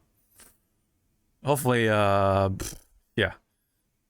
hopefully that doesn't happen, but hopefully it'll come out soon. Well, hopefully no games comes out the same week or month as Rebirth, because I will feel sorry for that game. Yep. Unless it's like vastly different, otherwise, if it's like some sort of like similar RPG game, oof, I'm sorry. Oof. But then again, it is Final Fantasy, so people prioritize their time for it. Yeah, and it will be more sad, like, that game's companies be like, why are we not making a profits? Sir, do you not know what came out on the same damn day? We are competing with a juggernaut. Yep. We've seen cases like that before, like Titanfall 2, because they wanted to release it in between 2 big games. Like, what the fuck, man? God damn it. Anyway, hopefully Pragmata, hopefully the team, best wishes to the team, best of luck. Take your time, because there's a lot of games out coming out left and right. Oh my god, especially with Tekken 8. Oh man, I'm pretty sure it's next year for that game. There's already games coming out in 2024, and yeah, it's gonna be crazy. All right, so now we can go into some of the Capcom stuff, right? Pretty disappointing overall. That wasn't quite what we were hoping for. It was kind of like a lot of like recycled stuff, like what we already know what's coming out, like Ghost Trick, or not Expo Primal, and then Dragon's Dogma 2. But some of the cool things was yeah, they just replayed the Kunitsu footage or whatever. Ghost Trick, yep. I think we already know that. There's this mobile game for Mega Man Dive Offline, which is funny because it's a mobile game, so it has to be always online. Okay. Mobile game, it's probably gotcha. Oh yeah, for sure. I think maybe the weapons are gotcha, but I don't know. Yeah. Street Fighter 6 that we already know. It's not like they said anything about Rashid coming out like this date or whatever. It just says summer for Rashid of this year. Esports stuff. Street Fighter League. Oh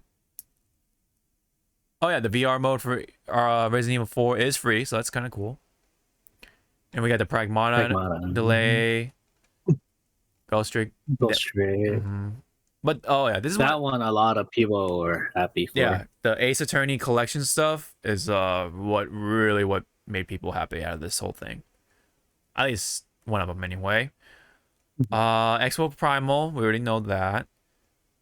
And you have to remember that there is a collab with Street Fighter 6, so you'll have RoboRyu and Robo Guile if you want.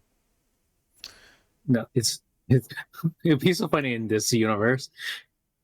Welcome. We have a new, member, whatever. His name is Robot Guile. Oh, Guile, yeah. It's Guile, you jackass. Yeah. Oh, sorry. Or Robo Ryu. Remember, some people say Ryu. I know very few people still say Ryu still. Yeah, Exo Primal, and then there's they only talked about Dragon's Dogma 2. They talked about the pawn system, it's still the same. And then there's nothing new about Dragon's Dogma 2. Nothing that we don't know about already. But it's interesting that the cover, the artwork has this cat girl right there, a Khajiit looking character, along with the human stuff. Yeah, so they're kind of pushing that. Oh, we have different races, right? Different looking races and stuff like that. That's kind of cool. And we have different races, and no, you cannot play it. No, I know, play right? as them. Fuck you too. What if they have like a lizard man and they can't play lizard man? You can only play the Khajiit or whatever. Or human, just the humans. Like, well, fuck you too. Yeah. Well, yeah, your pawns can be the cat people or whatever. Yeah, your pawns, and it's like, Yeah. But yeah, apparently it's four times the size of the original, so that's cool. But there's no release date still, so yeah. And Hideaki Itsuno is back for Dragon's Dogma. I believe he directed the first one too, so I think this game is in good hands, hopefully. And I think that's pretty much it for the major stuff. So yeah, it was pretty flat, disappointing overall, other than some moments. But yeah, nothing like, oh, Rival Schools is coming back, that type of stuff, or oh, Power Stone is being revived. Like nothing. I know. But that's the thing with these showcases. Like, I think like some people should not freaking like amp up their expectation like through the roof. Like, Jesus, like I've seen a lot of people like bashing. Is like, they didn't show my game, so this shit is trash. It's like, why is your expectation that damn high? Right. I see where you're coming from with that. Like, if it shows, it shows. If it doesn't, at least there should be like one or two games out of the showcase that should pique your interest. Right. Well, I mean, you can't help but just always crave for the stuff that you want to see, Yep. But yeah, I mean, new what's another like dude, what if they like somehow bring back like what was the Mega Man game with Volnu? Is it Trigger? Mega Man Trigger or something like that? I forgot. It was the N64. Mega Man was it Trigger? Yeah, I want to see this one. I want to see this Mega Man come back. I like this design. Oh no, it was was it Legends? Okay. I guess it's called Legends. I think Trigger might have been a different. Oh, it's Mega Man Trigger. Okay, that's what it was. Okay. So in Japan he's called Trigger, but okay. But his real name is Volt. Yeah. Yeah. So, but when he came to the States, it was just Volt. Volnu is his real name, and Trigger is like his, I don't know, his handle or something. Oh no, it's Mega Man Trigger in the States. Rockman Trigger is in Japan. Okay, that's what I'm thinking. That's what I was thinking of. Yeah, Mega Man Legends is the name of the game. Kind of confusing. So, if only they bring back this game, like or bring back this project, which is Mega Man Legends 3, before it got canceled. And it got canceled because I think what's that guy's name?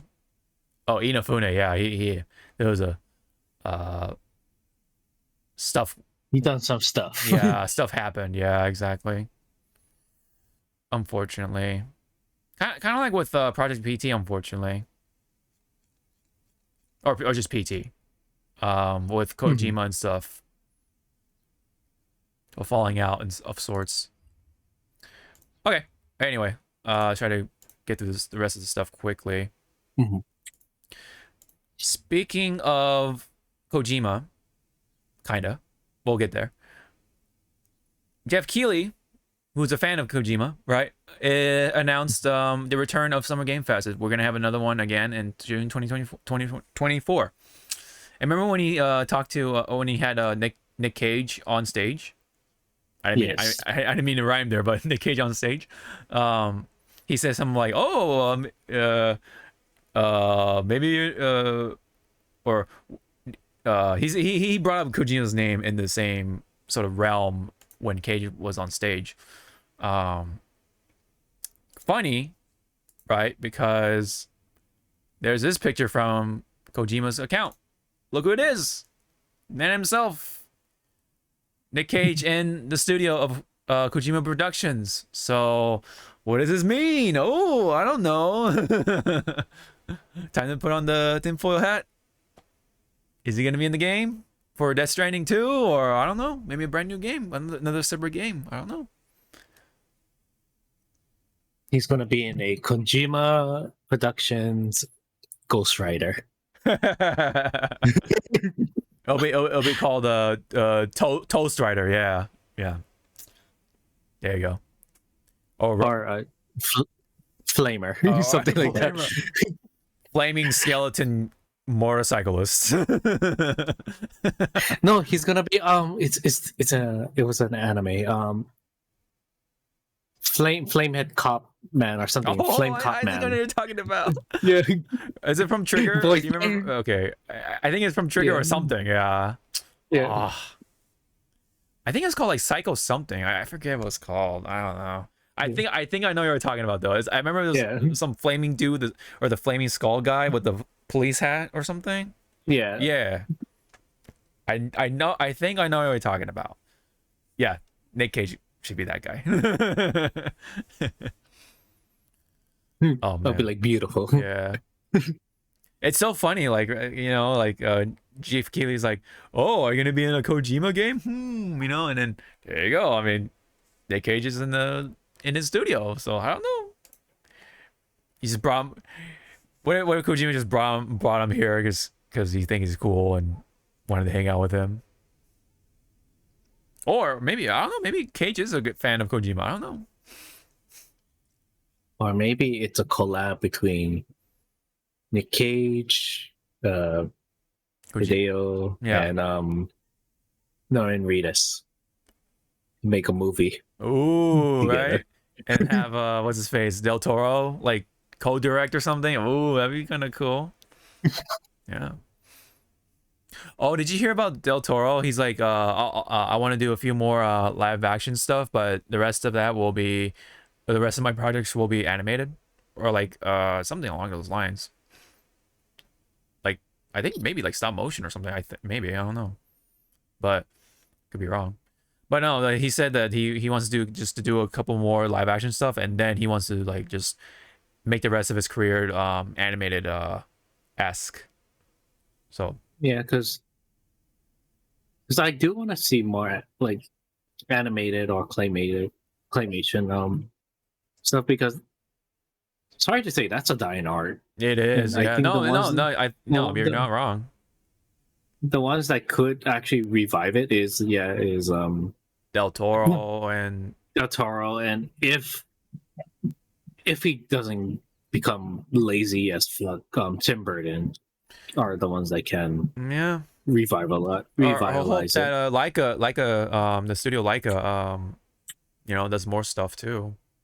Yeah, I'm sure they're writing something to make a fun story or something, but yeah, man, these things take time, man, to make it look good and stuff. That's why it's kind of a dying art when, you know, you have all the suits and execs be like, oh, hurry the fuck up, we want to make money and shit, you know. You know, fuck, It's like- fuck you, bitch. Like, it's art, baby. it's also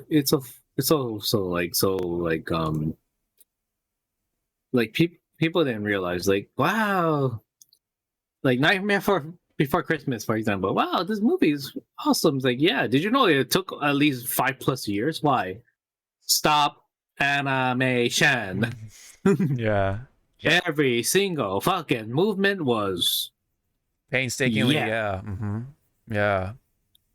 You gotta. It's almost like old style animation, because like what people do is you take a cell, like a transparent paper, right, and you trace it over Yep. the drawing, and then and you have one for the character and one for the background, and then you take a picture of that and you put it onto a film, and you do that for the next frame. You do that for Yep. and you do that for thousands and thousands of frames, right? And that's how you have a that's how you have an episode. Yep, and that's why, like, when they were showing I forgot what's it called, like behind the scenes with Disney, of how he got the camera zoom in effect when it was like for their cartoons. Yeah. It's panels, like different fucking sliding panels, and then the camera was like Yeah. up here, and then it either like all the panels like compressed to give that Zooming zoom in, or effect. they stretched out to show like you're zooming out. So I was like, Yeah. Jesus Christ, that looks cool, but the process, hell fucking no, I'm gonna have the patience to I do know, that. right? Yeah. That's why, like, again, like some of our beloved Disney animation movies, they weren't made in 2 years. No, they were fucking made in like 5+ years, because Disney really wanted, like, pretty much. know. Yeah. Go ahead. wanted the movie to be perfect. I was gonna say, like, pretty much the lifetime of a console nowadays, which is like what was it, like maybe 10 years, right? So that's crazy. That's fucking crazy. Hey, Switch, how old are you? Yeah, I know. Right. Yeah, it's painstaking, man, and that's why, you know, when it comes to like digital art animation style, like it's more convenient and all that stuff, but it is going to be apparent of how different it's going to be, and it ain't gonna be the same, brother. Yeah, you know. Yep. You'll definitely see some sort of difference between traditional animation and digital animation. You know, they both have their ups and downs, but man, when you're the one looking at it, you're more likely to like traditional stuff. It just feels more organic, you know. Yep. That's just kind of how it goes. But yeah, so anyways, Nicolas Cage wasn't in his studio, so that's all there's to it to that. So we'll see what comes out of that. Okay, try to fly through this stuff.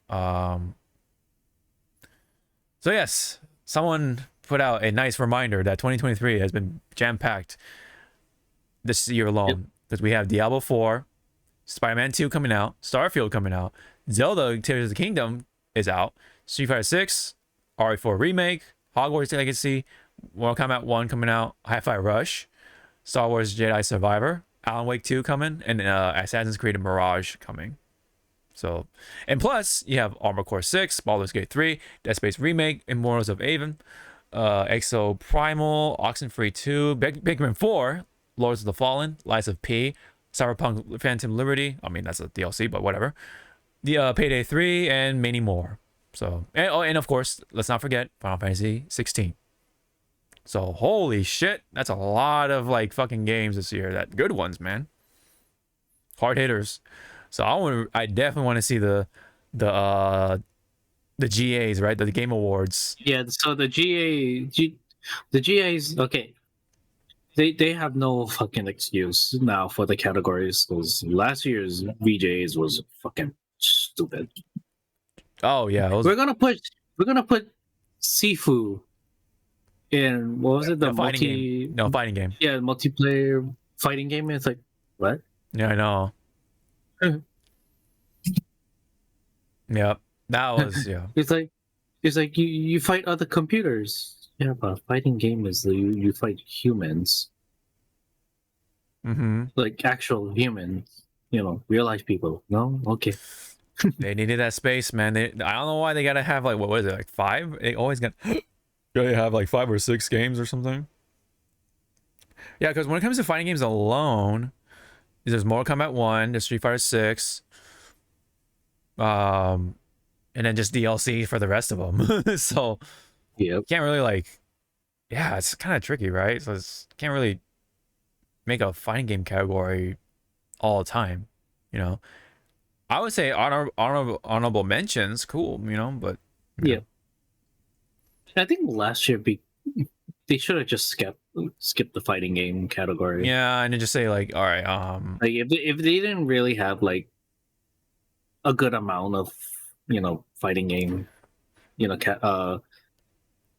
comment, it's potential winners. It should have been like, yeah, I don't think we need it. We don't need this. Right. I mean, it's good to bring up fighting games, like to remind people, hey, fighting games are cool. They're awesome. But so I give Keeley like props for that. But man, like if there's only two games, just do the 2 games. I mean, don't gotta like fill it in with like random shit like a fucking seafood for fighting game. Like what the fuck? Yep.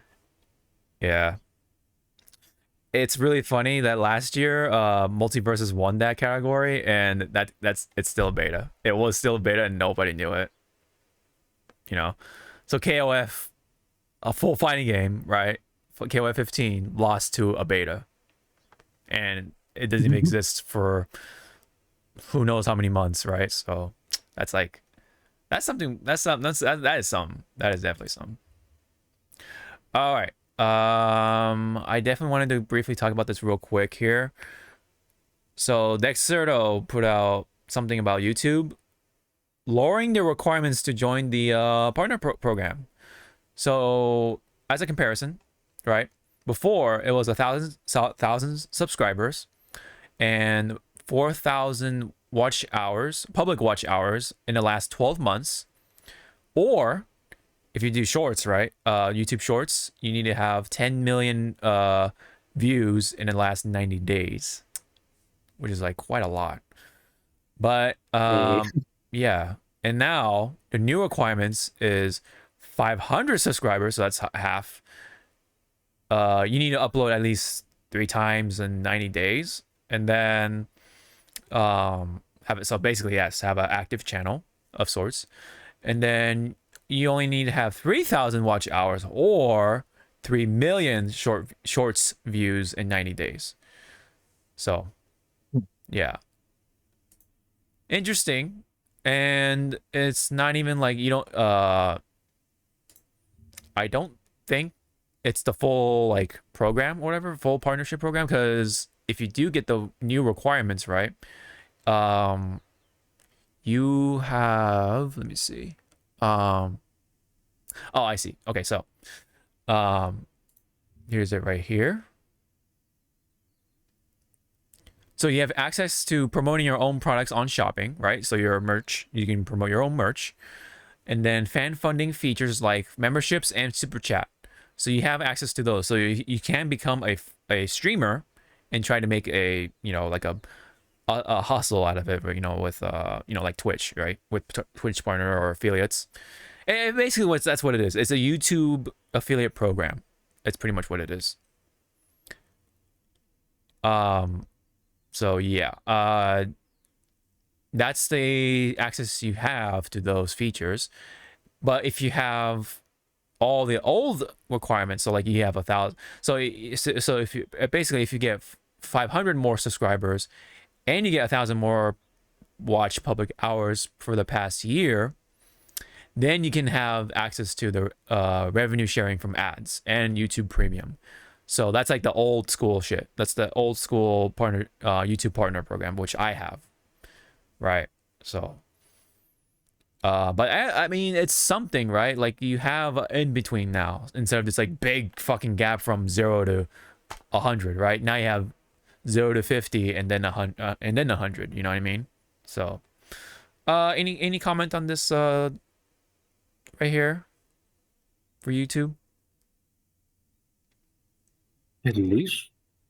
I can't say if they're at least listening to their, you know, their audience, right, or their users. Right. But it sounds like, yeah, they're adjusting to just help content creators ish. Much kind of faster and nicer than what Twitch was doing a few weeks ago. Yeah. Yeah, last week, right? Like Jesus Christ. Yeah. Twitch was pretty much, look at all these new regulations. A few days later, hee ha ha, we were just joking. Oh, it's a misunderstanding. I know, yeah. it's like, why are you mad? Yeah. Why are you mad at us? Yeah, can't you take a joke, dude? I don't think it was a misunderstanding. We saw pictures of what your guys wanted to do, so there's no misunderstanding. People can understand pictures better than fucking words, right? And we know what you wanted to do, Twitch, but yeah, that no dice on that one, man. No dice on that one. But yeah, YouTube does have its faults, of course, but at least they're gaining there. They're picking up traction. They're trying to listen to the community, at least to some aspect. And I would say this first partnership achievement or milestone is definitely more towards like the streamers, right? If you want to start streaming after this, then you can, because you have the membership stuff, you have the super chat system in your hands now, so you can get your footing in the streaming game, right? And then for this, right, for the revenue sharing for ad revenue stuff, that's like, okay, that, you know, that's where you can really start to make videos, right? Potentially, you know, for your own channel. Now, of course, you have to make of course, now you have to make videos in the first place to even get there. So yeah, you know, either way, you have to make videos, make content that people like to watch. So I thought it was interesting that YouTube has brought this up. It's something, I guess. Hopefully they'll add more to it later on for the people who already have the partnership with the ad revenue sharing and stuff like that. Maybe add more features, give them more of a sense of like gratification and stuff like that to get this far, especially for the people who are new and stuff like that. We'll see. Okay.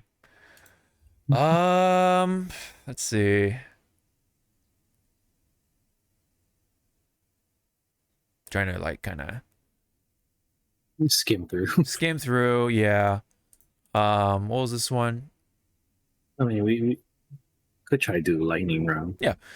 I mean, this is a quick one. I mean, someone posted this screenshot saying like, This is I can't get over that Elena looks like Tifa with a wig. What do you definitely have some sort of reaction. What do you gotta say, man? What's on your mind? The fuck? The fuck? I mean, I guess I can kind of see where they're getting at, because it looks like, they took the face model of Tifa and then just placed it on. But I kind of want to say this looks like a little small improvement from the model they had from Advent Children, and then just revamped it. Because I want to say that's where they got some of the models for, Like to cut, not to sound like they were lazy as fuck, but if you have the asset, fucking use the asset. So they probably had the Advent Children models and then just had to revamp it to fit the or the stuff. rather like maybe use Advent Children as a skeleton and then like build it off of there, like make improvements, all that stuff, like but I personally see what they're coming from too. Like it kind of does look like Tifa if you like can imagine her without the blonde hair and stuff like that. It kind of falls into like the whole DOA thing with the females, Yeah, and the females sharing the same damn fucking face. Yeah, it's basically like the Barbie doll effect, right? Like that kind of phenomenon. I it can't be helped at times. Video games are gonna do. Okay, go ahead. Go ahead. When you said Barbie doll, I was like the whole I think it was Toy Story 2, 3. Oh, when they went to the Barbie section in that toy store. Oh, I'm Malibu Barbie. I'm this Barbie. Hi, I'm Tifa Barbie. I'm Yuffie Barbie. It's like, oh god. oh yeah. I think it's in 2. Yeah, I think, but I could be wrong. I don't know. It might have been 3. I don't know. It might be both. I don't know. There's some hints of Barbie because Barbie is pretty fucking popular. But yeah, I definitely see it. It can't be helped. Maybe it is on purpose because they wanted to cut down some dev time. I don't know, but yeah, I think it is funny though to point it out though. Have this person point it out. Yeah. All right. But again, like, if you have this goes for like everyone who's like making their small like video game or just trying to do like just small animation stuff. If you have the asset from a past thing, use them. It helps you. It saves you time, and then just go back into it, It definitely, and do your little editing to kind of like make it different looking. Yeah. And not trying to like talk down on that person or anything like that, but it definitely sounds like a person who has not created stuff like animation or some sort of like 3D thing, So again, I'm not trying to like talk them down or insult them or anything. Yeah, we're not trying to downplay your opinion about it, but right. But for both of us, we came from graphic and art and artistic background. We kind of. We know what it's like, yeah. Like we went through it.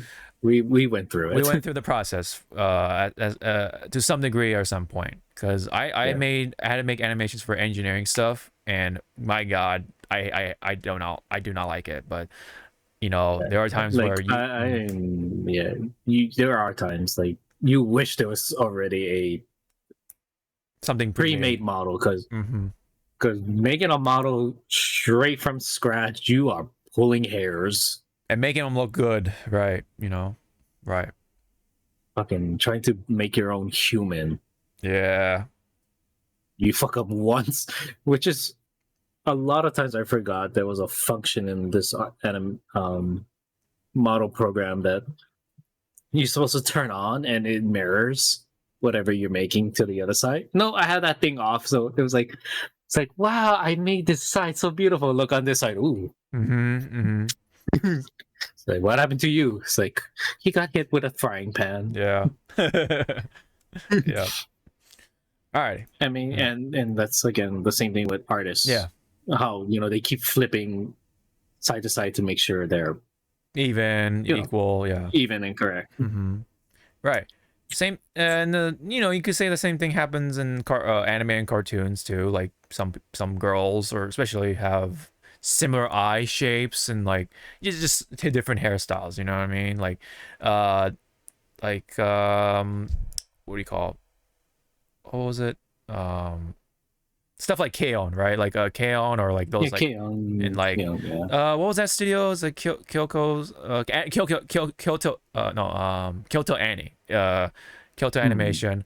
There are times where they kind of like use the same face but just swap out the different hair. You know, if you look at it happens, man. And I was unless the art direction calls for like the eyes to be different, like I'll say Ed and Eddie. Their eyes are everyone has a distinctive different look. One eye is drawn bigger than the other. Yeah, and, you know, it's like crooked, messy, but it's like Picasso almost. Yeah. So that's our spiel with art. Yeah. Check that off. Yeah, I mean, something to talk about art in the Hypecast. Okay, we done. We got that shit out of the art way. style calls. You know, it depends on the person's art style. I mean, are they gonna use the same eyes or do something different every time?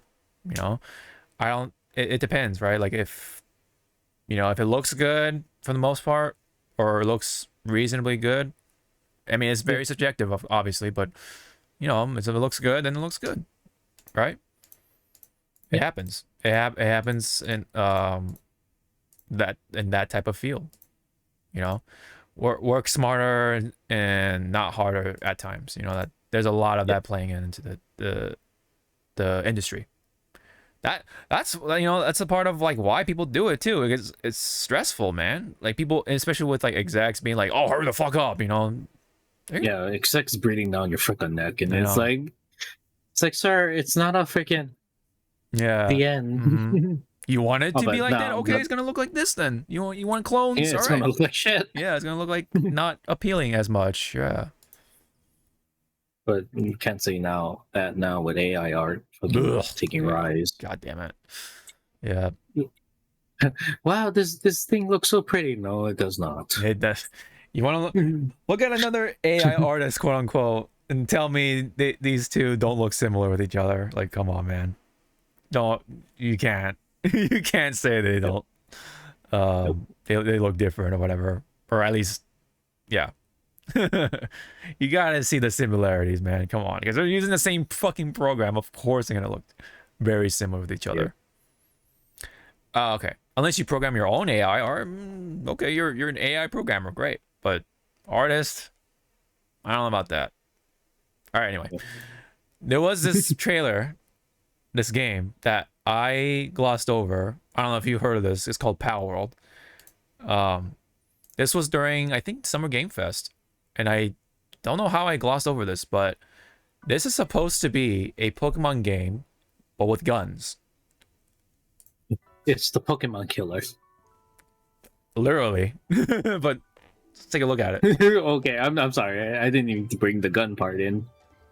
Like, see, it does look like Pokemon because I guess when the character was running with the two animals, one looked like one of the legendary yeah, I know. deer Pokemon. There's definitely other designs that look very similar, right? Okay, that looked like I believe the Pokemon's name was Swallow.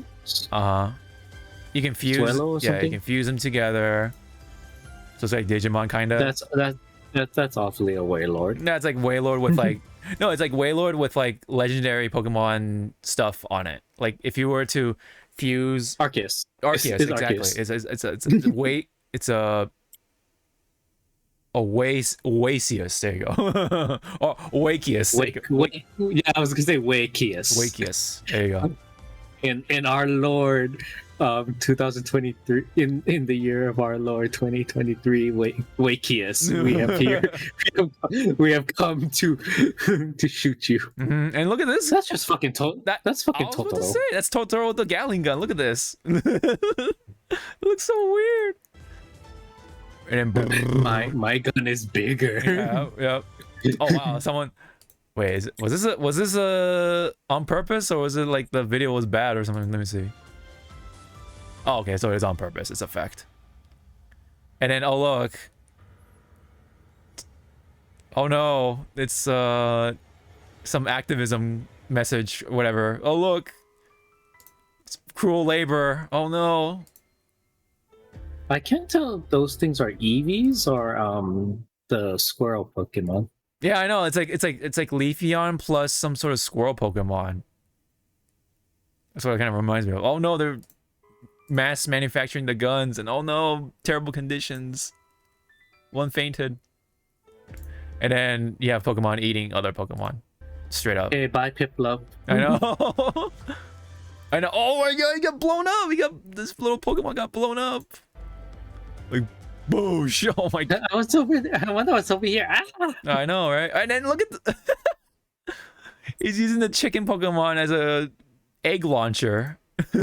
That's some like what do you call it? Serious Sam type of game. Serious Sam or fuck, what's that name? Satiro.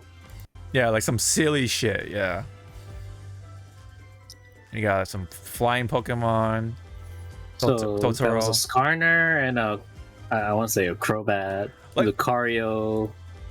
Look at the okay. Look at the snake looking thing too. Like that's just blue. What's the serpent grass starter? I forget what it's called. I forget. Serpentine. Ah, fuck, man. It's right on the tip of my tongue. Serpentine. Yeah. I know the baby form is Snivy or something. Snivy, yeah. Good time. No. Fuck, man. Okay, Pokemon. Superior? Was it? Okay, it is Superior. Okay. I do not remember the final form name. But yeah, look at that. It's just like, it's just blue.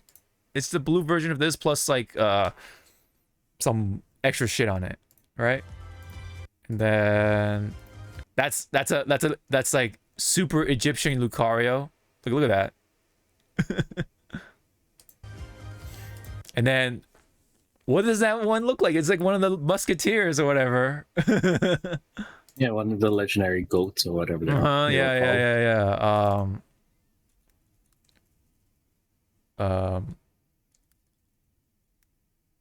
Oops.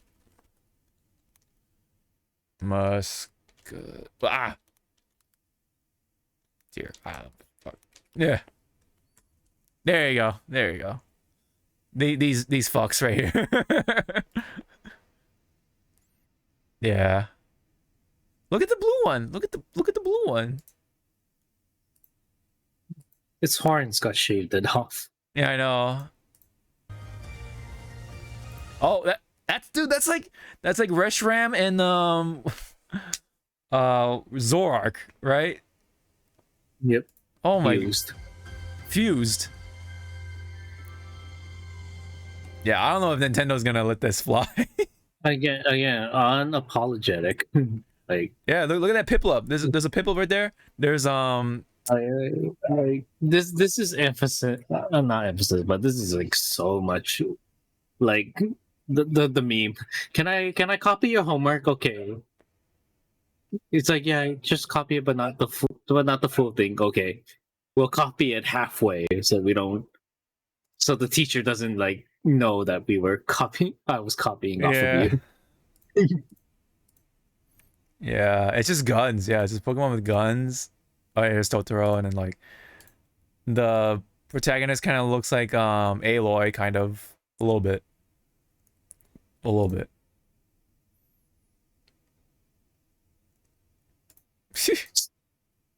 Man, I don't know how I glossed over this. How did I not talk about this last time? But yeah, it's like Pokemon plus like all the real life stuff, political stuff, like labor and stuff like that. I like the Plague Doctor Pokemon. It's kind of cool.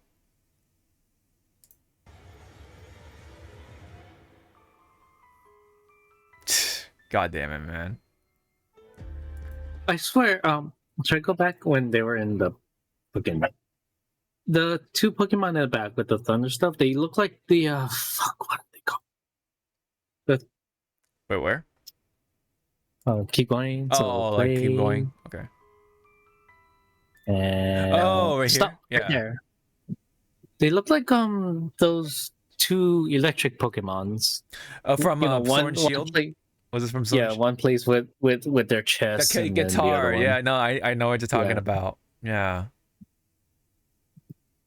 It's like no, it wasn't Toxicroak. That's a different Pokemon, but like I know who you're talking about. Toxilary or something like that. Something like I don't know, man. Toxashock? I don't know. Oh, Toxtricity is what it was. Yeah, there you go. Toxtricity. Yeah, I kind of see it. I kind of see it a little bit. Plus, like another Pokemon, I'm sure. Yeah, and then that Piplup got eaten. I'm sorry, man. That one just looks like a stuffed animal. Like I don't know what they kind of like ran out of ideas or something.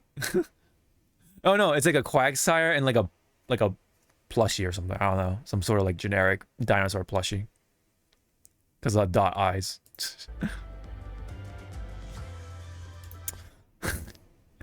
And they just random part where this gets get blown the fuck up. Man, that unlucky Pokemon. Okay, so that's pretty much it. There was this game too, which do you remember this game 1-2 Switch? Now it's getting a sequel that nobody. Was that the This is the cow. yeah, the making game, or the one you were eating like a hamburger with Yeah, you're eating a sandwich. I don't know why they even had that mode, but yes, it's that sequel. which I still don't know how the game was registering you doing that. I don't know. But now you can play with your phone too, with the sequel that nobody really asked for. It's coming June 30th. Wow, one more game for June Apocalypse, right? This is definitely going to be on people's lists. Oh man, but now this has this like horse head guy or gal, I don't know. This is like an old ass meme. And now Nintendo's like, oh, this is funny, right? This is funny to you guys, right? Horse head thing. But it's called Everybody 1-2 Switch, which I don't know why they even bothered with that game. It sucks because that game wasn't free. It was you had to pay for it. Yeah, didn't you have to buy it? You had to buy it. I have Sorry, it. when you were when you're reading out everybody want to switch, my mind went to Sierra 1-2 step. Oh, Everybody 1-2 step. I was like, oh shit. You're going old school. maybe that's where they got it from. I don't know. Maybe the 1-2 thing. I don't know. Yeah, and then Alana Pierce kind of cropped out the thing for the just the horse head. Yeah. Like this one somehow like flew. This was like announced. Yeah, June 1st.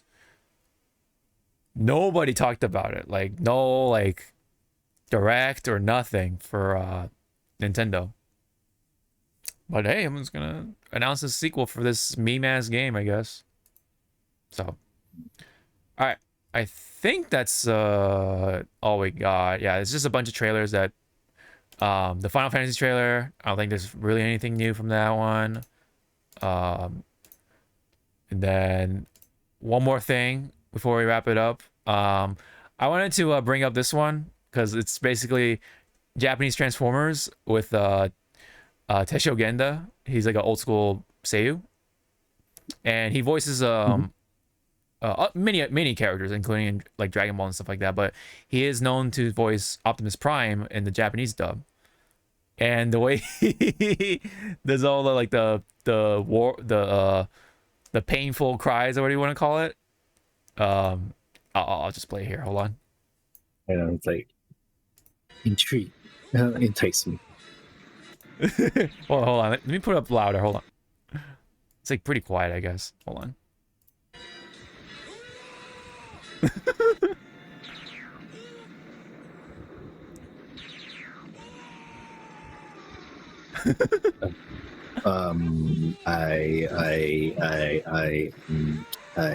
Ooh. Wow.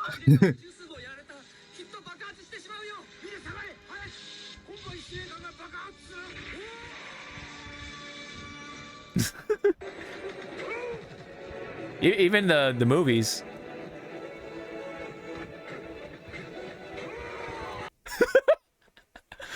I like when he dives.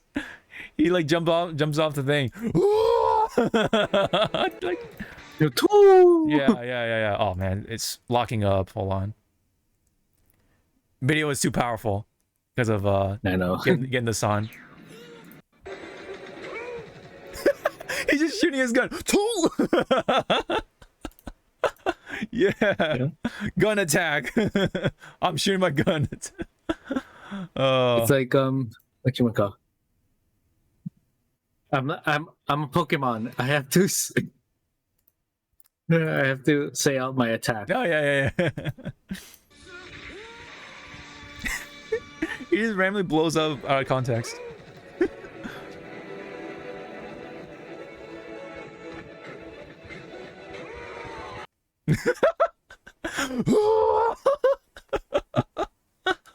Let's fucking go! Yeah, pretty much, right? Pretty much. If he only spoke English, right?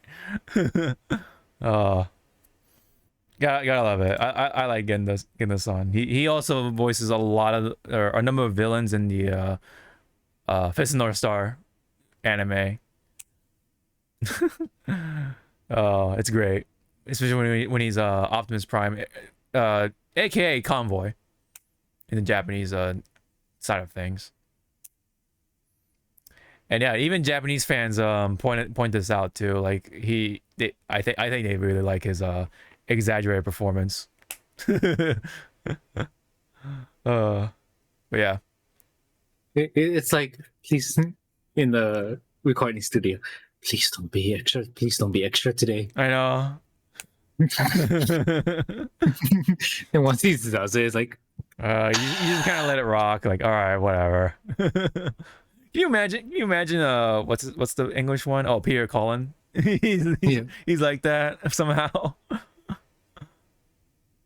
Somehow with that deep ass voice. I was like, oh god. Tor. It's like who let Peter fucking watch the Japanese dub? I know. Oh no, Peter's been watching too many anime. You've been watching too much. I am the anime. Is like, please no. Oh man, yeah, that'd be pretty fucking funny. All right, let's get out of here. Thank you very much. We definitely had a long show. There's a lot to talk about, especially during the fighting game bit, and the fucking presentations. But I think it's over for Summer Game Fest, for the most part, at least the main stuff anyway. But there are games to play for sure for this month alone, and so yeah, there is a lot of stuff to talk about. Okay, so thank you very much for tuning in. Really appreciate that, and hopefully we'll be back to talk about stuff. Hopefully Tekken comes out with something. Like every time I say that, there is something coming out for Tekken. It feels like Tekken 8. Hopefully they'll talk about a different character or something, because I think they do it like, bi-weekly or something. Bi-weekly, like we're it's like at this point, like who are we missing from the main roster? Right, Eddie. We're missing Eddie. I think we're missing Law. Oh, I almost totally forgot. Claudio has been hinted. Okay.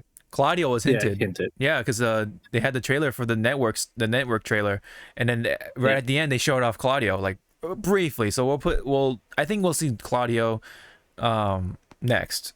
If not, if we get as the next one. Okay. Yeah, and then if they have an extra one, just because they already showed off Claudio a little bit, maybe they'll probably talk about Eddie or something. Because yeah, Eddie, and then maybe Dragunov, maybe Actually, Lucky what- Chloe. I don't know. I was gonna say, what if they, instead of Eddie, which a lot of people will be pissed off if she returned instead of Eddie, Christy. I mean, that's what happened when Tekken 4, right? It's like, who is this? That's Christy Montero. No. I mean, people got pissed when Lucky Chloe was revealed first, and then they're like, "Oh shit, she's gonna be the capoeira fighter, isn't she?" No, I didn't. Eddie come out. They revealed Eddie. It's like, no, try again. Yeah. So I'm sure Eddie will make it in there, and then hopefully Christy will be like either a skin or what is it, like her own character, maybe potentially. I don't know. Well, we'll have to wait and see, but hopefully we'll see more Tekken. A character I do want to see if they'll continue the story with her is Zafina. Right. Like, how much of She is important. She is kind of important, right, story wise. Yeah. So I'm sure they'll have to include her. Because right now Zafina is infused with Azrael or whatever, right? Azrael. Yeah, Azrael or something. Yeah. Yeah, so she's infused with it. So it's like, what if Zafina shows back up again, and it's Jun that helps expel, or Right. help cures Zafina from her plight, her curse. Yeah. Because it is hinting that Jun has this Healing cleansing power. Yeah. Right. So why not? Well, Like, yeah. again, just like, why not have Jun be this Zafina's saving grace, or whatever you wanna call it. The one who saves her. Yeah, that'd be kind of interesting for the story. But yeah, let's wrap it up. Again, thank you very much, and hope we can come back with more stuff to talk about. So with that, thank you very much. We'll hope to see you all in the next one. Bye. Get out of my damn room already. That sounds like something you're saying to the audience out of context.